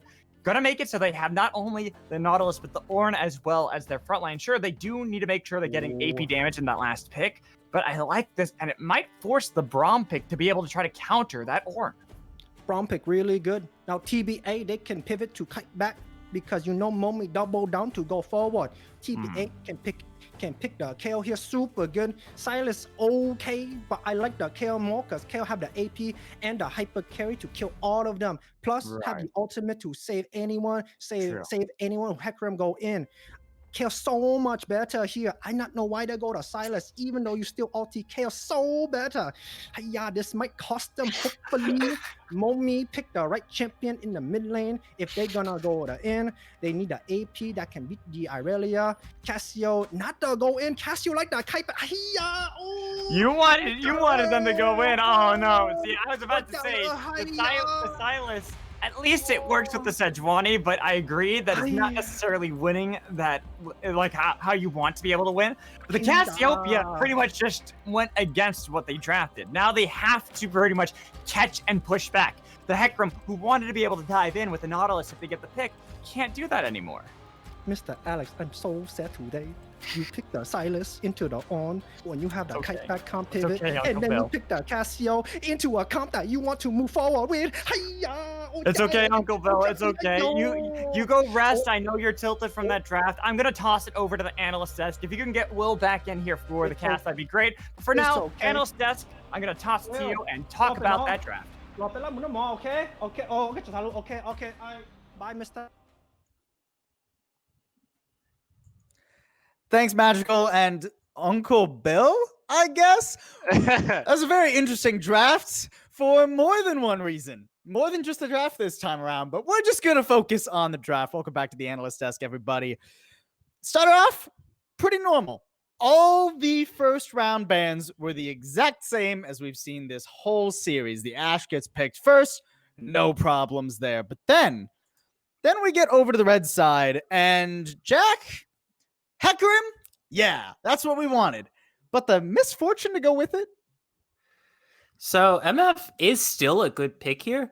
I just did not feel like it was R1 worthy here because I feel like you could have potentially saved it for that R3 pick, get another power pick in that R1 position instead, because there are other power picks available. We are seeing a few of them here in...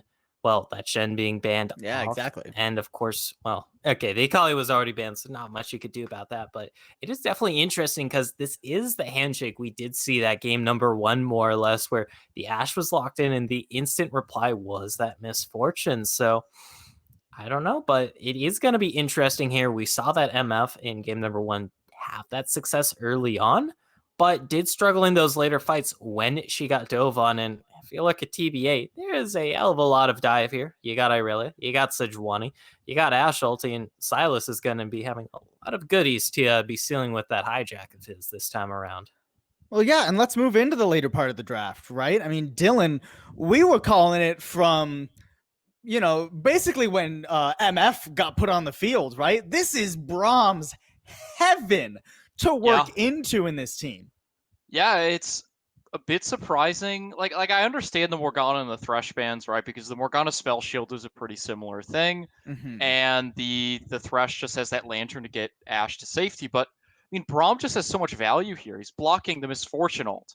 He's blocking the Ornn ult. He can stand and tank Nautilus hooks. He can throw down the Glacial Fissure to disrupt Hecarim engages. I mean, he could even use it to disrupt Misfortune's ultimate, the bullet time. There's so much value coming out of the Braum pick here that if it's played well, this is honestly a really, really solid pick. And also looking at what else they picked in that in the B4, B5 slot, they picked the Silas. Traditionally known as like counterpick into Ornn. It's a pretty scrappy lane. Ornn has windows to outplay in lane, but as Silas continues to scale up, and that heal just becomes so strong, it's really hard for Ornn to play. And I mean, we were talking about it a little bit during this draft. He was buffed. I think it's down to 40 seconds base CD on his ultimate rank 3. That's scary. That means that Loki is getting Ornn-ulted every 40 seconds. Maybe not exactly, but every minute or so, Pretty Loki much, is going to get Ornn-ulted, Hecarim-ulted, Nautilus-ulted. There's so many tools for this Silas to actually get onto the back line. He's got a Sejuani Irelia diving with him. I mean, the stun stack, the CC stack so well. It's a beautiful comp drafted by TBA, in my opinion. I mean, TBA have definitely made me, with my Freljord background, feel very validated here in game number 3. And you've gone over what their draft kind of wants to do here. Jack, I'm going to throw it to you here we've been told, I hope we haven't been bamboozled here. We've been told it's pronounced MOMI, not MOMI. Definitely interesting to say on a relatively professional broadcast, but we'll go with it. We'll trust you. And we'll call them Mommy. Mommy, what do they... I can't say it with a straight face. What does this team want to do here, Jack?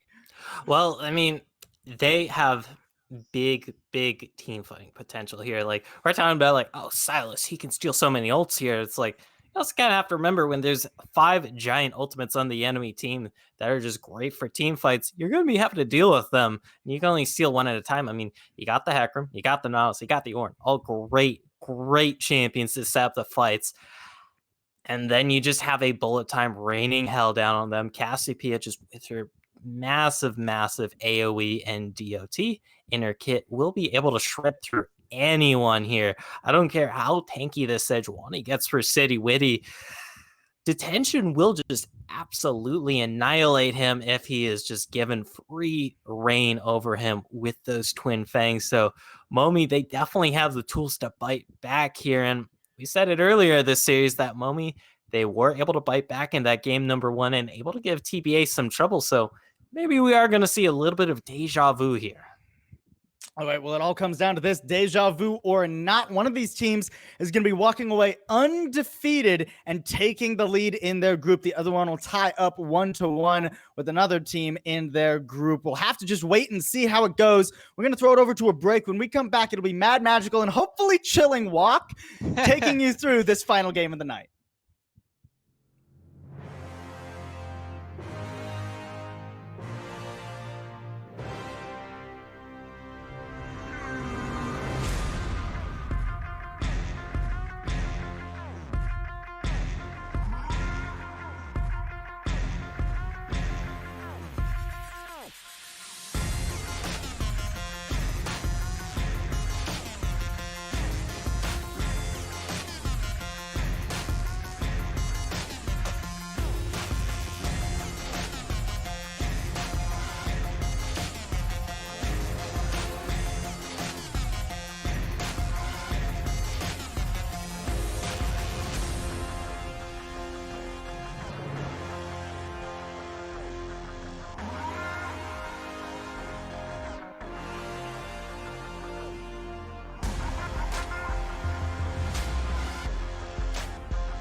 Welcome back. It's game 3. A lot of people did not expect this, but MOMI, I guess that is how you said it. So I was right a couple times. They had a great fight in game 2. They brought us here to Silver Scrapes making it so that we can have more action for Risen and myself. Mad Magical joined in by Chill on Walk. Uncle Bill's gone for now. We've brought back in Will so he can cast with me and see how this game's going. And I don't know how you feel about the draft, but Uncle Bill was definitely not happy. Yeah, actually, I got a feedback from my uncle. He said that he was not impressed by the Casio R5, so he was pretty disappointed in that. And actually, He's disappointed by the Silas too, I believe. Yeah, he was. But actually, looks like there's a little lane swap coming in, as we're just gonna be sending Cozy Shroud with the Aurelion top lane. Interesting. Instead, so Interesting. we're gonna see how it works out. But you know, if my uncle says it doesn't look good, I'm pretty sure I have to kind of agree with him. He did teach me everything, so hopefully he doesn't disturb any more of my my cast this upcoming season on Risen and UPL. So hopefully he doesn't make any more cameos. Yep, we'll see. We'll see how it's going to go right now. I know Uncle Bill said he didn't like it because when you look at the compositions, what both teams have drafted, what they're trying to do, you look at the skirmishing capabilities for the side of TBA. Once they get like the level 6s up, probably more like level 9 is really where they're going to find their true power as a composition. But over on the other side, you can almost argue the same thing would go for the side of MOMI. They have a composition with the Hecarim, Misfortune, Nautilus that want to go in. They want to be able to get a lot of damage and be able to even absorb some of the pressure coming in from the side of TBA. But Cassiopeia, it's hard to argue that she wants to be able to do that as well. Yeah, and this is where you just have to wonder how the engages are going to be going through, because keep in mind, like, both engages are pretty damn explosive. You have Sejuani ultimate plus a flawless duet plus Young, maybe taking an Hecarim ulti or an Orin ulti or Nautilus ult, any sort of ultimates that he can go for.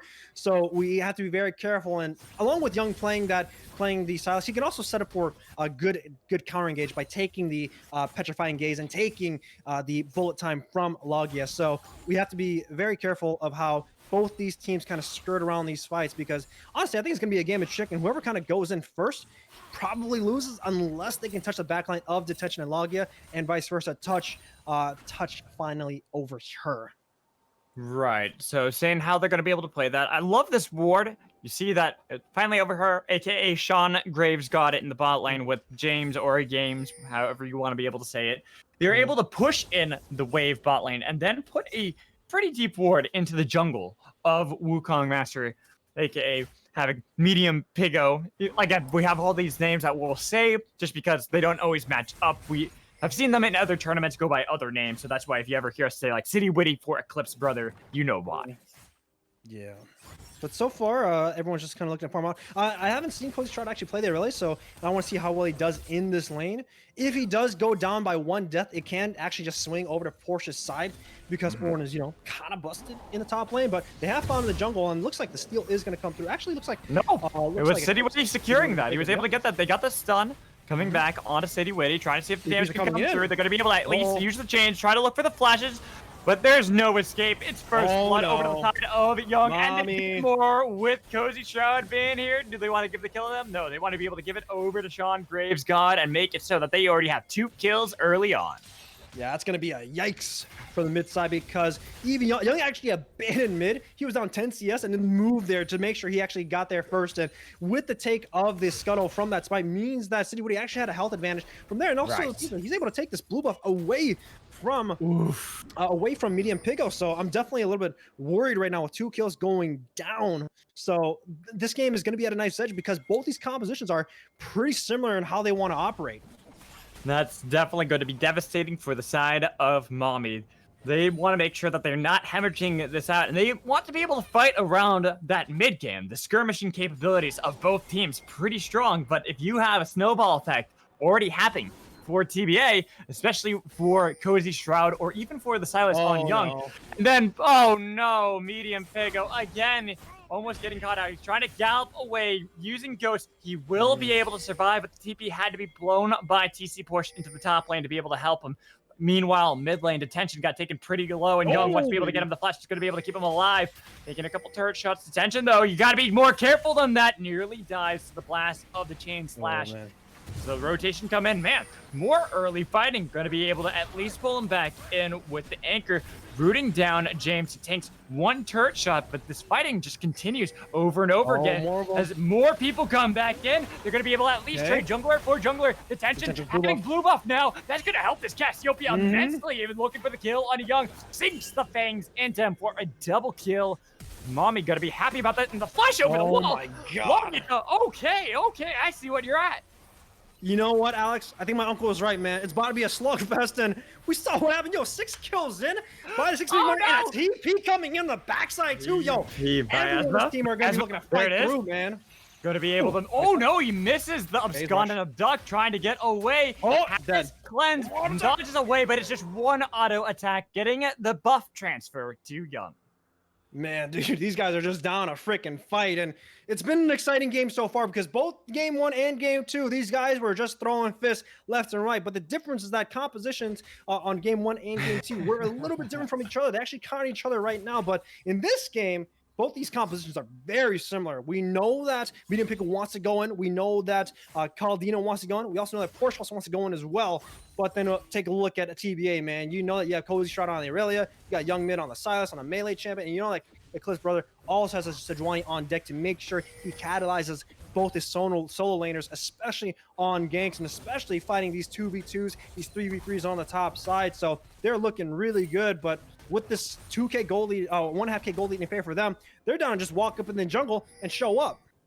And look at that. Again, another invasion coming in from City Witty, punishing Medium Pigo over and over and over again. This poor Hecarim starting to fall massively far behind. But because top and mid are pushed so far in, what can he do?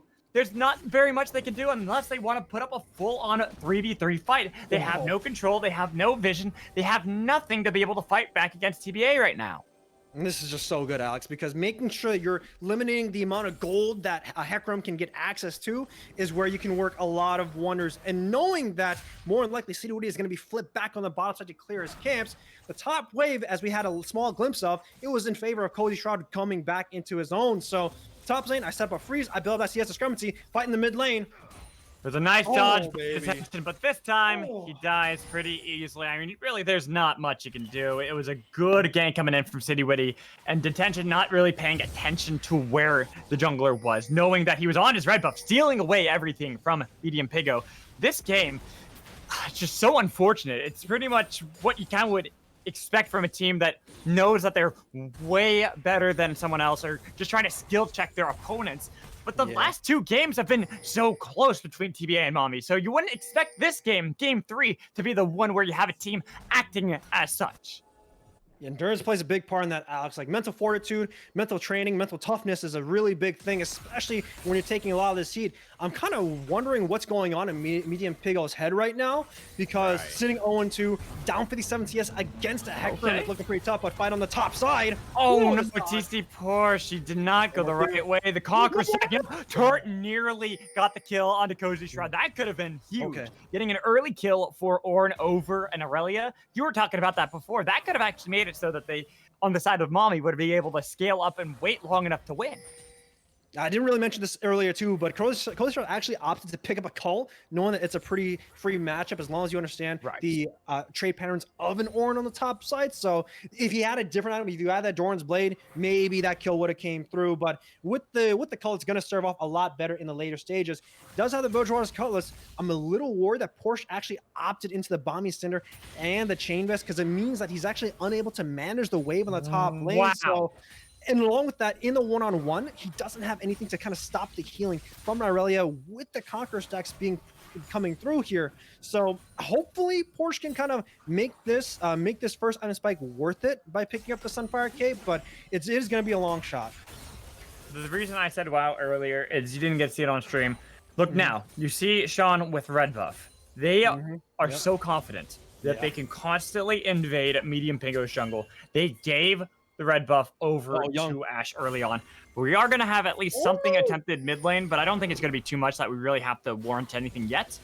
It's just going to be pretty much a trade back and forth, and with how far behind this Hecarim is, he just doesn't have the damage to be able to burst through someone like a Silas. They need to be able to get some grievous wounds to stop him from healing, so then they can actually burst through him. They can actually fight against him. Until then, they're so far behind. Look at the CS differentials in every single lane.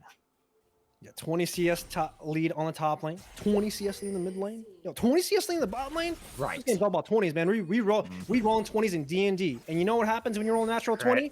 It's a critical strike right now, and hopefully We'll see if MOMI can survive these critical hits. But so far, it's looking kind of devastating because look at the jungle matchup right now as well.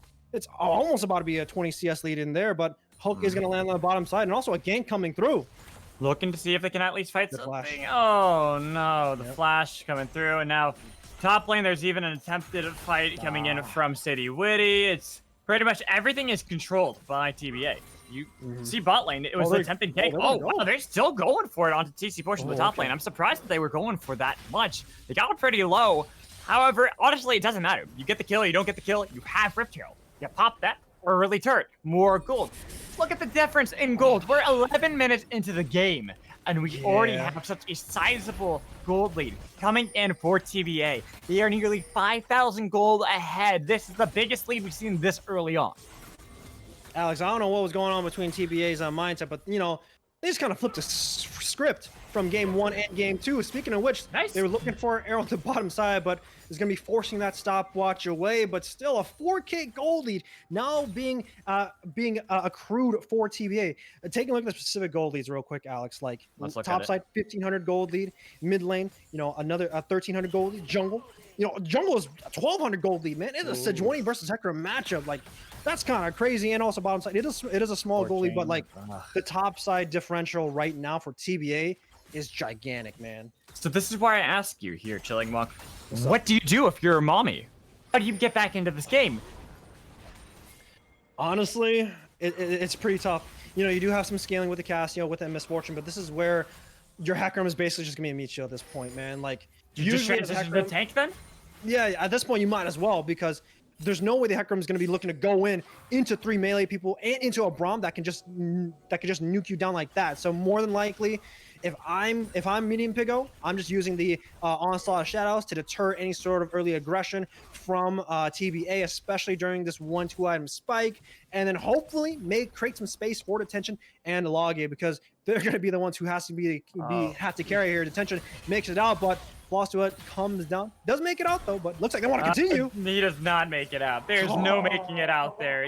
You got baited. You're like, oh, he's backing off now. And I'm like, where is he going? There's no way to get out of here. Oh, and now Hecarim's found out. Good abscond abduct. Steals away Onslaught of Shadows to be able to get the fear, but it will be the trade back in. Glacial Prison barely missing from City Witty. But really, it's about making sure no one can defend these plates. They are trying to go for all 5 in all lanes. They already have the top down. They want to be able to get all 5 in mid to open up the jungle even further of medium Pigo. Like, when did TB get so damn hungry for this game? Like, they got upset by games 1 and 2. Those were too damn close for them. Like, Alex, like, what? Like, they just want to go hunting for a horse, hunting for a snake. They want to eat everything. They want to get some gold in their pockets and make sure they have a top lane too. I mean, yeah, they are just literally, it's hunting season and everything's on the menu. Yeah, and look at Cozy Shroud, man. He's also down to take out this one-on-one. Already has a Blade of the Rune King. No Bramble. Keep that in mind. Forcing the call. Force got too. A little bit low. He might lose this, even though he's got Conquer, because look at this. You're going to be able to have Hecarim show up. TP not going to be in time. They might be able to look for the fight again onto Young. But Young wants to be able to dive. He's getting a lot of damage back on it to Wukong Master, but not going to be able to get the knock-up. The tensions here. This could be devastating for the side of TBA. Giving over this free gold when you had such a massive lead, this could just allow MOMI to be able to come back into the game. They got the shutdown onto detention onto this Cassiopeia that wants to scale. You know, if you guys want to hunt TBA, I definitely respect y'all hunt, but you guys cannot be going in there without the proper equipment to take down your prey, because that's a big throw, man. You kind of gave some shutdown gold over to the side of MOMI, and not gonna lie, it's kind of weird saying MOMI. Like, hopefully, maybe there's gonna be a daddy team coming in. So yeah, maybe there's gonna be a MOMI and a daddy team in the Risen Esports team, but still, like, we have to be mindful of, TBA has to be mindful of the way they're approaching these things and these fights. Yes, you guys have a gold lead. Yes, y'all are kind of smurfing right now, but it doesn't mean that you guys are playing complacent and trying to 1v2 or trying to, you know, flex on them and limit test, because this is a 3rd game. Hopefully we don't see that anymore, because they did bite them in the butt in game 2. It really did, and almost even in game 1, where they had a pretty early lead, and then mid-game, you saw MOMI do well. great team fights where they were able to fight back. Unfortunately, they just had that one where they themselves got a little bit too cocky, a little bit too greedy that threw it back. But here detention looks like he might be caught out by City Witty, gets knocked up, bounced around, thrown all over the place. Even with the bullet time, it's body blocked by James. They got the arrow that's going to be able to connect. Push going to be able to get the kill on to Braum, but nothing further. Even though they're so low, they just want to be able to get the blue buff over for detention to get him out alive. So that way, at least it's something. Even though they lost their jungler, they might lose control around this next Rift Herald. It seems that could be the option for the side of TBA. It's not looking too bad for MOMI. They're still getting these picks, and it's going even despite the fact that they're down 5,500 gold. However, the trade was from James Bay and onto Medium Pigo in the jungle. So that's a really good trade in favor for TBA because Young actually picked up that kill in that jungle skirmish. So more gold going on to him, already building up that haunting, guys, and looking to go into that Leandris to make sure he can melt down Porsche, especially in a front-to-back team fight here. But they still have the flanks. They still have those opportunities. They're looking to take the second Rift Child and see if they can crack open the inner turrets right now for their squad. But 5K gold lead by 16 minutes. We haven't seen this happen in this set at all so far. But now TBA, they're looking to see if they can just roll with it. Looking at where the gold really is, I think that's going to be the important thing. You see a lot of that mid lane, so it's still continuing for the Silas to be the scary one, but same top lane. Having Aurelia that's sure far ahead of an Ornn, you expect that, but having it continue, where you're having this Aurelia snowball out of control, you needed to be able to stop her earlier on, and because she's not, she's going to get very scary here very soon. Alex, I got to point out something real quick, just because our boy City. Well, actually, before I get to that, I'm fighting the bullet time's gonna okay. James Bay's fine, but to get to my point, like City Witty actually has just as much gold as Cozy Shroud in the jungle, 6,500 to 63, but partying in the bottom side now. They see if they could find something, but 4 people without anything. That's actually a big mistake on the macro call. Are they going to be able to get a dragon? No. It's still got a minute and 40 seconds till it's going to be up. They got to be able to get this tower if they want to be able to get anything, but there's a deep ward behind them. Unfortunately, for the side of TBA, no TPs. Not going to be able to utilize that. Instead, it's going to be the call from MOMI to back off of that, try to see if they can instead stop the hemorrhaging of the bleeding that is happening right now. They need to be able to keep getting the gold into the right places, get it into Logia on this Misfortune, get it into this Cassiopeia, who's completed Rallies. Not what we wanted. We need some grievous wounds to be able to stop Young and Cozy Shroud. I mean, if y'all want to just force bottom side, just have Kali Dino just flash and throw an ultimate at that point, because dedicating that much resources and getting nothing out of it is a little bit worrisome, because now this is where you said that, MOMI right now are starting to bleed out a little bit. The third dragon is coming up in the next 50 seconds here, and this is sole point for TBA. If they manage to get this dragon, it's going to be pretty tough, because they're setting themselves up for the Infernal Soul, and they have a pretty solid goal lead to play around with it. As long as they just kind of slow the game down, Infernal Soul is going to be theirs. They able to just kind of choke everyone else out from MOMI, and then build up and then fight with an item advantage overall when it comes to their partners. But taking a look at the bottom side, Medium Pickle is just going to say hi to Mr. Sean Graves God. And Sean's just going to take the turret and say, okay, what are you going to do to me? You don't have a Triforce. You don't even have a completed jungle item. All you have are Ninja Tabbies. This Hecarim is so far behind, it's really starting to hurt the side of MOMI, because Logia, 2-level discrepancy behind this Ashe, who is not really been a part of any fights. Got 1 kill, sure, but it's all about stacking up, being able to get a lot of farm, where Logia has been forced away because they don't have the pressure coming in from the jungler. They don't have that threat that a Hecarim at this point should have. Yeah, I actually want to point out something too, because when it comes to the kits right now, we have actually before I get to that, a fight on the top side on Young onto Porsche. Oh, well, it's going to just be Call of the Forge God for Call of the Forge God. Going to be double knock-up on each side, and here comes the pony trying to see if he can get the pick onto Young. He's taken pretty low. No Kingslayer. There it is. Going to be able to heal himself up. Nearly takes it back, but it will be a kill going over to Wukong Master. That is something they do need. They need this Hecarim to be able to get gold, so now they can start fighting around these objectives. Yeah, I was going to have a little bit of chills there if Young managed to turn that fight around, but look at Cozy Shroud. He wants to see if he can find the mid lane. Does get the stun, but the cleanse comes through.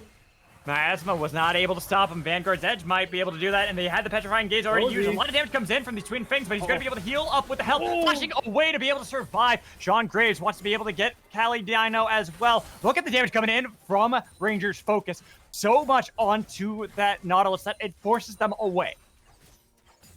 Yeah, but TBA losing their solo laners again. getting a little bit too complacent when it comes to these fights here. They think that they can fight these one-on-ones, one-on-twos, and then they're gonna get caught out. But Logia, he looks like she's gonna get caught out. Nice attempt. You had a flashy flash to try to get away. You got the turret, which is nice, gold in your pocket, but unfortunately, yeah, lost out on the dragon. It's sole point now for the side of TBA. Their first time we've really seen them in this kind of position, as well as giving more gold over to the Silas. It's looking pretty devastating. Even though it's dead even on kills, the gold is anything but. Actually, this is the point that I actually want to make it a little bit earlier. Magical and Alex, you got 3 champions with who are Freljords, and they're known for that crowd control. And surprised that on three of the people who can, 3 out of the 4 people who can buy boots, they got Ninja Tabs and Berserkers. So I think that it's going to be looking a little bit worrisome when the crowd control gets kind of layered onto everyone. Even if it's on medium Pigo or if it's on Porsche, they can kind of melt them down, knowing that Sean Graves did opt in to go for that Blade of the Ruin King, and of course Cozy Shroud has that Blade of the Ruin King as well. So it is a little bit worrisome to know that even though they're going for the Ninja Tabs to survive the DPS overall, I think that the CC might just kind of bite them. Executioner's Calling has been picked up by Logia now, so there is going to be the Grievous Wound somewhere on the team. Unfortunately, it is for Misfortune, who really shouldn't be the one threatening a Silas or an Aurelia too much. I kind of have to agree with what they're doing, though. They're trying to make it so that hopefully this Misfortune can start scaling up. Sitting only on the Essence Reaver, really having to go into the Executioner's Calling isn't that bad. It's a lot cheaper an option than Morella Nomicon, even though it is nicer to have that for Cassiopeia. You can spread it around pretty easily. Unfortunately, this is just happening consistently. They're forced underneath the turret. The stolen depth charge as well makes it so that they have to stay so defensive on the side of MOMI. I'm surprised that TBA isn't actually going for a 1-3-1. They actually want to make sure they stay on a 1-4. They are looking to see if they can punish Porsche, or if not, they take the top, this top inner turret for themselves, and they will be able to take it down and have control over this top quadrant. So maybe they start doing the 1-3-1 at this point, having Young and Cozy Shroud on the side lanes respectively on this map. No reason to pull Baron as of yet, because it is a little bit dangerous, because item thresh points are coming through, ornaments are starting to come online. But so far, if I am TBA, I gotta look to see if I can push the pedal, because dealing with a Cassio that has a cleanse, potentially looking to pick up a QSS to make sure that she doesn't stay under stun lock, is going to be a little bit worrisome, because the DPS overall for MOMI is going to be looking a little bit better when it hits the later stages when it comes to the back line. But this is a timer that MOMI are on. You have 1 minute and 15 seconds until Infernal Dragon is up. And with soul point already for TBA, it should be all too easy for them to threaten that objective and make it so that if you don't fight over that, that is Infernal Soul you've lost over a team that wants to snowball, that wants to be able to constantly dive and get a lot of consistent damage onto your backline. You can't give that up for free, but if you fight it, I don't think you even win it. It was one of the better dragons, especially when you're snowballing, because any sort of damage you do will add another 200 damage depending on what your build is going to be on top of it, and having a pretty low cooldown. Keep that in mind as they're looking to set up here. Only 30 seconds left, and I like TBA taking the preemptive reset to make sure they get here first. Zone control is a very important thing, especially at competitive play when it comes to the neutral objectives, and controlling this pocket in the river is very crucial. Mid priority, of course, is a very important aspect, because it allows you to make sure that you don't have to worry about them pushing the wave in as a punish here. But look at the 1-4. It's going really well for TBA. They're threatening the base, too. Yeah, he's already hitting the inhibitor.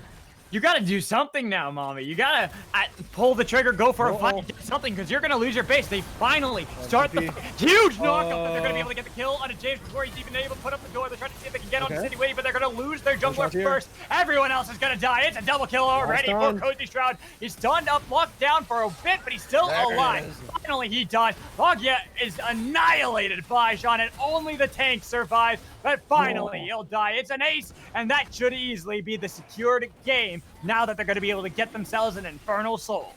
Yeah, I was a little bit worried right there in the beginning, Magical, of TBA choosing that fight, and all of them were actually just clumped up, and they actually missed the Glacial Fissure from James Bay, but still they managed to find the victory through Young and through Cozy Shroud to make sure they find everyone else out. That was a pretty solid Petrifying Gaze from Detention, but they just managed to power through because of the item lead that they have. Black Cleaver, Blade the Ruined King, GLP, and Leandries, of course. And of course, Sean Graves God was basically untouched throughout that entire fight. No one was able to threaten him, and that's where we take a look at that composition, because the only person that should be able to threaten him is Medium Pigo, but he's not snowballing. He's not the person that can just one-shot the AD carry. Then this is where the wariness of the composition from MOMI is coming through. But this is where you have to applaud the side of TBA. How they played that early game. 100%. Utilizing not only the Sejuani, but that skirmish capability of the double melee mid and top to make it so that she was that much more impactful. There's nothing you can do with Porsche on this Ornn until really. There's very little Cassiopeia can do early on against Sylas. So it's easy for them to invade and punish over and over again this Hecarim. Yeah, and now working wonders, because now 3 items are coming through for TBA. Infinity Edge has now been picked up. We take a look at Young. He already has his Hourglass and a needlessly large draw to top it off. And we take a look at Cozy Shroud. He now has that Wits End to deal with Porsche and to get more healing. There is only a Bramble being picked up from Porsche, and then an Executioner is calling from Logia to stop that healing with that bullet time.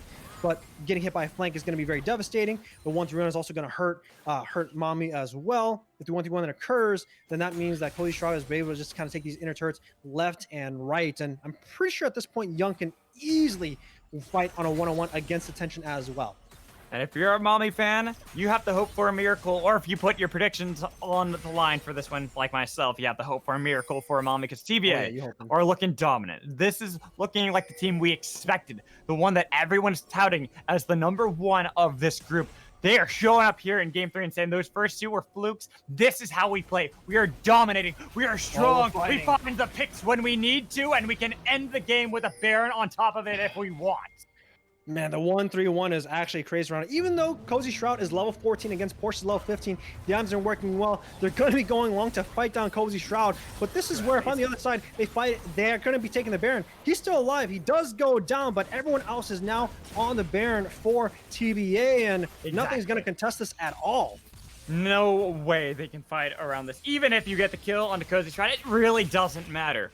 Yeah. What are you going to do? Are you going to get the Hecarim, who's been so far behind, to gallop all the way from bot to the Baron to be able to contest this in time when you have no vision at all? No, it's impossible. They've lost another objective. They're losing more gold. They're still 10k down. And soon, we will have an Elder Dragon that might be fought over, or the game could end before that even spawns. Yeah, and Elder Drake is actually such a coin flip. They kind of thing to play for. They do have a really big gold league, and now the Warmox has been picked up for City Witty. Now he's going to be a really big, beefy tank. Morello, no nothing to stop the sort of healing on their side from detention so far. Has Leandries to kind of cut through the health that they have, but all this healing that they have, and also no one being able to touch Sean Graves' God is a little bit worrisome, because you have 3 threats to worry about. 2 of them is going to be up in your face, and 1 of them is going to be behind them. Even if you deal with one of the, even if you deal with one of them, one of those triangles is going to hurt you really hard. So MOMI will have to see what you guys can come up with. Creativity is the key to victory. And they do have a composition that can catch and push back, but the arrow looks like it might have caught somebody out, and unfortunately this Hecarim has not had the easiest game. Onslaught of Shadows to escape. But this is what gets happened over and over again. Constantly, the use of that ult to be able to escape as opposed to be able to engage is devastating for MOMI, and with everything getting pushed in, I don't think they got anything left in the tank. Now you're not even able to create some sort of space against the front and back line. Call of Forge God is going to come through. Here comes the fight, maybe? No. James eats up the call of the Forge God. They will continue to push back. Depth charge used onto Sean with the bullet time, not able to connect onto the carry at all. There's little they can do. It's a 4v5, and they're losing. Killing spree comes in for Sean. The flash is coming in to try to escape, but they are done. There's nothing they can do. They've got nowhere to go but home, and they have no home left. That will be the series. Game, set, and match for TBA. They will take #1 in the group.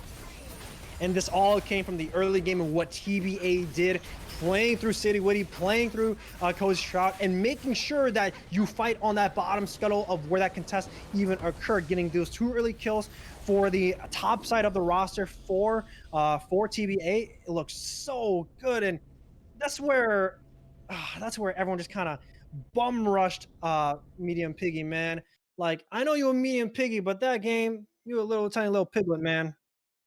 Definitely a rough game. Gotta say, it was not easy for the side of Mommy. They got pretty much stomped from the beginning. It was easy aggression, easy picks that they found early on. And even though there's the attempt, there's a lot of back and forth. It looked like Mommy had some fight, but they fell behind to a snowball comp. And when you fall behind a snowball comp, the snowball continues. It's an avalanche at that point, and that's what they felt. They felt the force roll over top of them, and they got buried. And there's also the change as well, because Young Mid in both those games had a pretty tough mid lane matchup. And this is the one where, even though it was a little bit of a tough mid lane matchup in the early stages, because of the early game help that he gave to his jungler, City Woody returned the favor and they pinned down the tension in the mid lane. I mean, look at him, man, 10-3-3 in the mid lane. And then, of course, we have to give some light to the bottom side as well, because Sean Graves got sitting here at 3-0-8, basically untouched in that fight. In those fights, man, How do they get really them? clean. Well, that's the thing. How do they get them? I don't know, man. You tell me. Exactly. You're the one who's like the genius, mad scientist in game. You gotta tell me that, man. Oh, there's no way. I'll tell you right now. It's like impossible. You have a Silas Sejuani, you have a Braum, and you have an Aurelia in front of the Ashe. You can't get anything to the Ashe. There's no way to even touch her. So it is unfortunate. And before I toss it over to a break, I do want to ask, I want to get your input on who you would say is the MVP of this series. And I got to give honorable shout out to Detention. Great Yona game, but this game, the Cassiopeia just wasn't the same. Honestly, me personally, I think I have to give it to Mr. City Woody, man, because game one, he did put on a really good show. Game two, he was actually the one who was trying to kind of claw for his team back, because he was the one who was playing that Graves, had a really big lead, unfortunately made a little bit of mistakes at the end. But in this game, he actually took the bench and let his mid laner play through him. And also, even then, when we came to that early game jungle, he was the one who was calling those shots. Like, yo, man, we're finding at this Scuttle bot side. You better TP here. We better freaking win this, because if we do, the game's already over.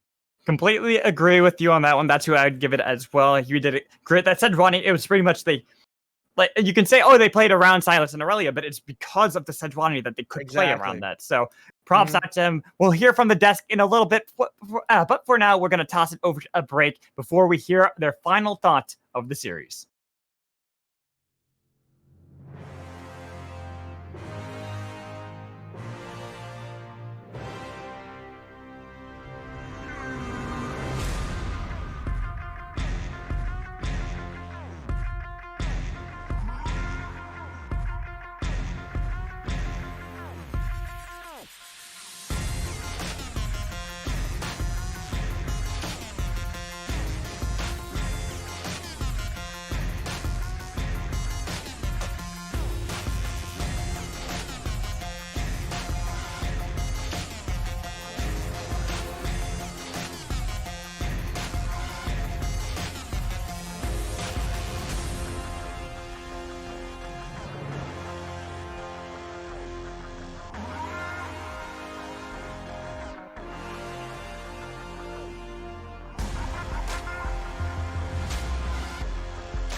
It's been back and forth all night, but finally TBA put the series to bed and get their 2-1 win over MOMI. Welcome back, everybody, to the analyst desk. Once again, it's possible Dylan and Jack, that will be Big D, and Gopherino, breaking it down one last time for all the action we've seen tonight.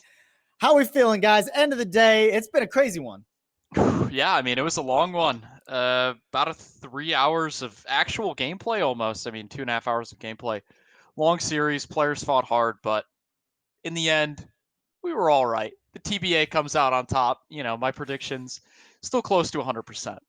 Mad Magical not feeling so magical after that prediction of MOMI. We all get to point and laugh at him, but we're definitely not laughing at either of these teams because they played so well all throughout the night. And honestly, TBA, I thought they looked much cleaner in this game, Jack. Yeah, there's still some rough around the edges, but when it came to decisions to fight, when it came to objective control, they were doing much better.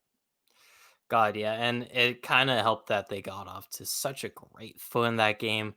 Like they were able to get more or less everybody ahead. I remember we're looking very early on, about 9 minutes into the game, literally everyone on the side of TBA had a noticeable CS lead on their lane counterparts. Like we're talking about 20, 30 CS in some of these lanes, and that is astronomical when we are seeing 9 minutes into the game. That is how much of a differential you see. Yeah, and there really was a differential in so many lanes, but we got to look at the one that isn't lane, right? We got to look at the jungle, right? Because Hecarim has been a hotly contested pick pretty much this whole series, right? I mean, game 2 kind of phased through a little bit, but you have to imagine the teams were still considering the Hecarim. But in this game, kind of fell on his face, Dylan.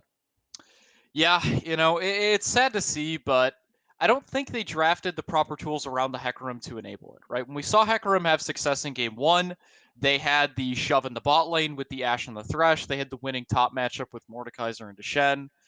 But looking at this game 3 draft for MOMI, I mean, like the MF, in theory, it's you'd say it's about even into Ashe. They were pushing back and forth. No real advantages gained down there. Mm-hmm. The mid lane, it's tough early on for Sylas, but as Chilling Walk was saying, Sylas kind of scales into that lane once you get the GLP, and especially all those early kills and detention, just being down pressure, being down summoners. They were able to just play through the soul lane so well. Mad Magical kept pointing it out during the game. Basically, City Witty could walk into the jungle of MOMI whenever he wanted to. And you saw he took the red buff at 7 minutes. He kept walking in. He'd take the Raptor camp. He would take every Scuttle Crab. He would fight Hecarim for every camp.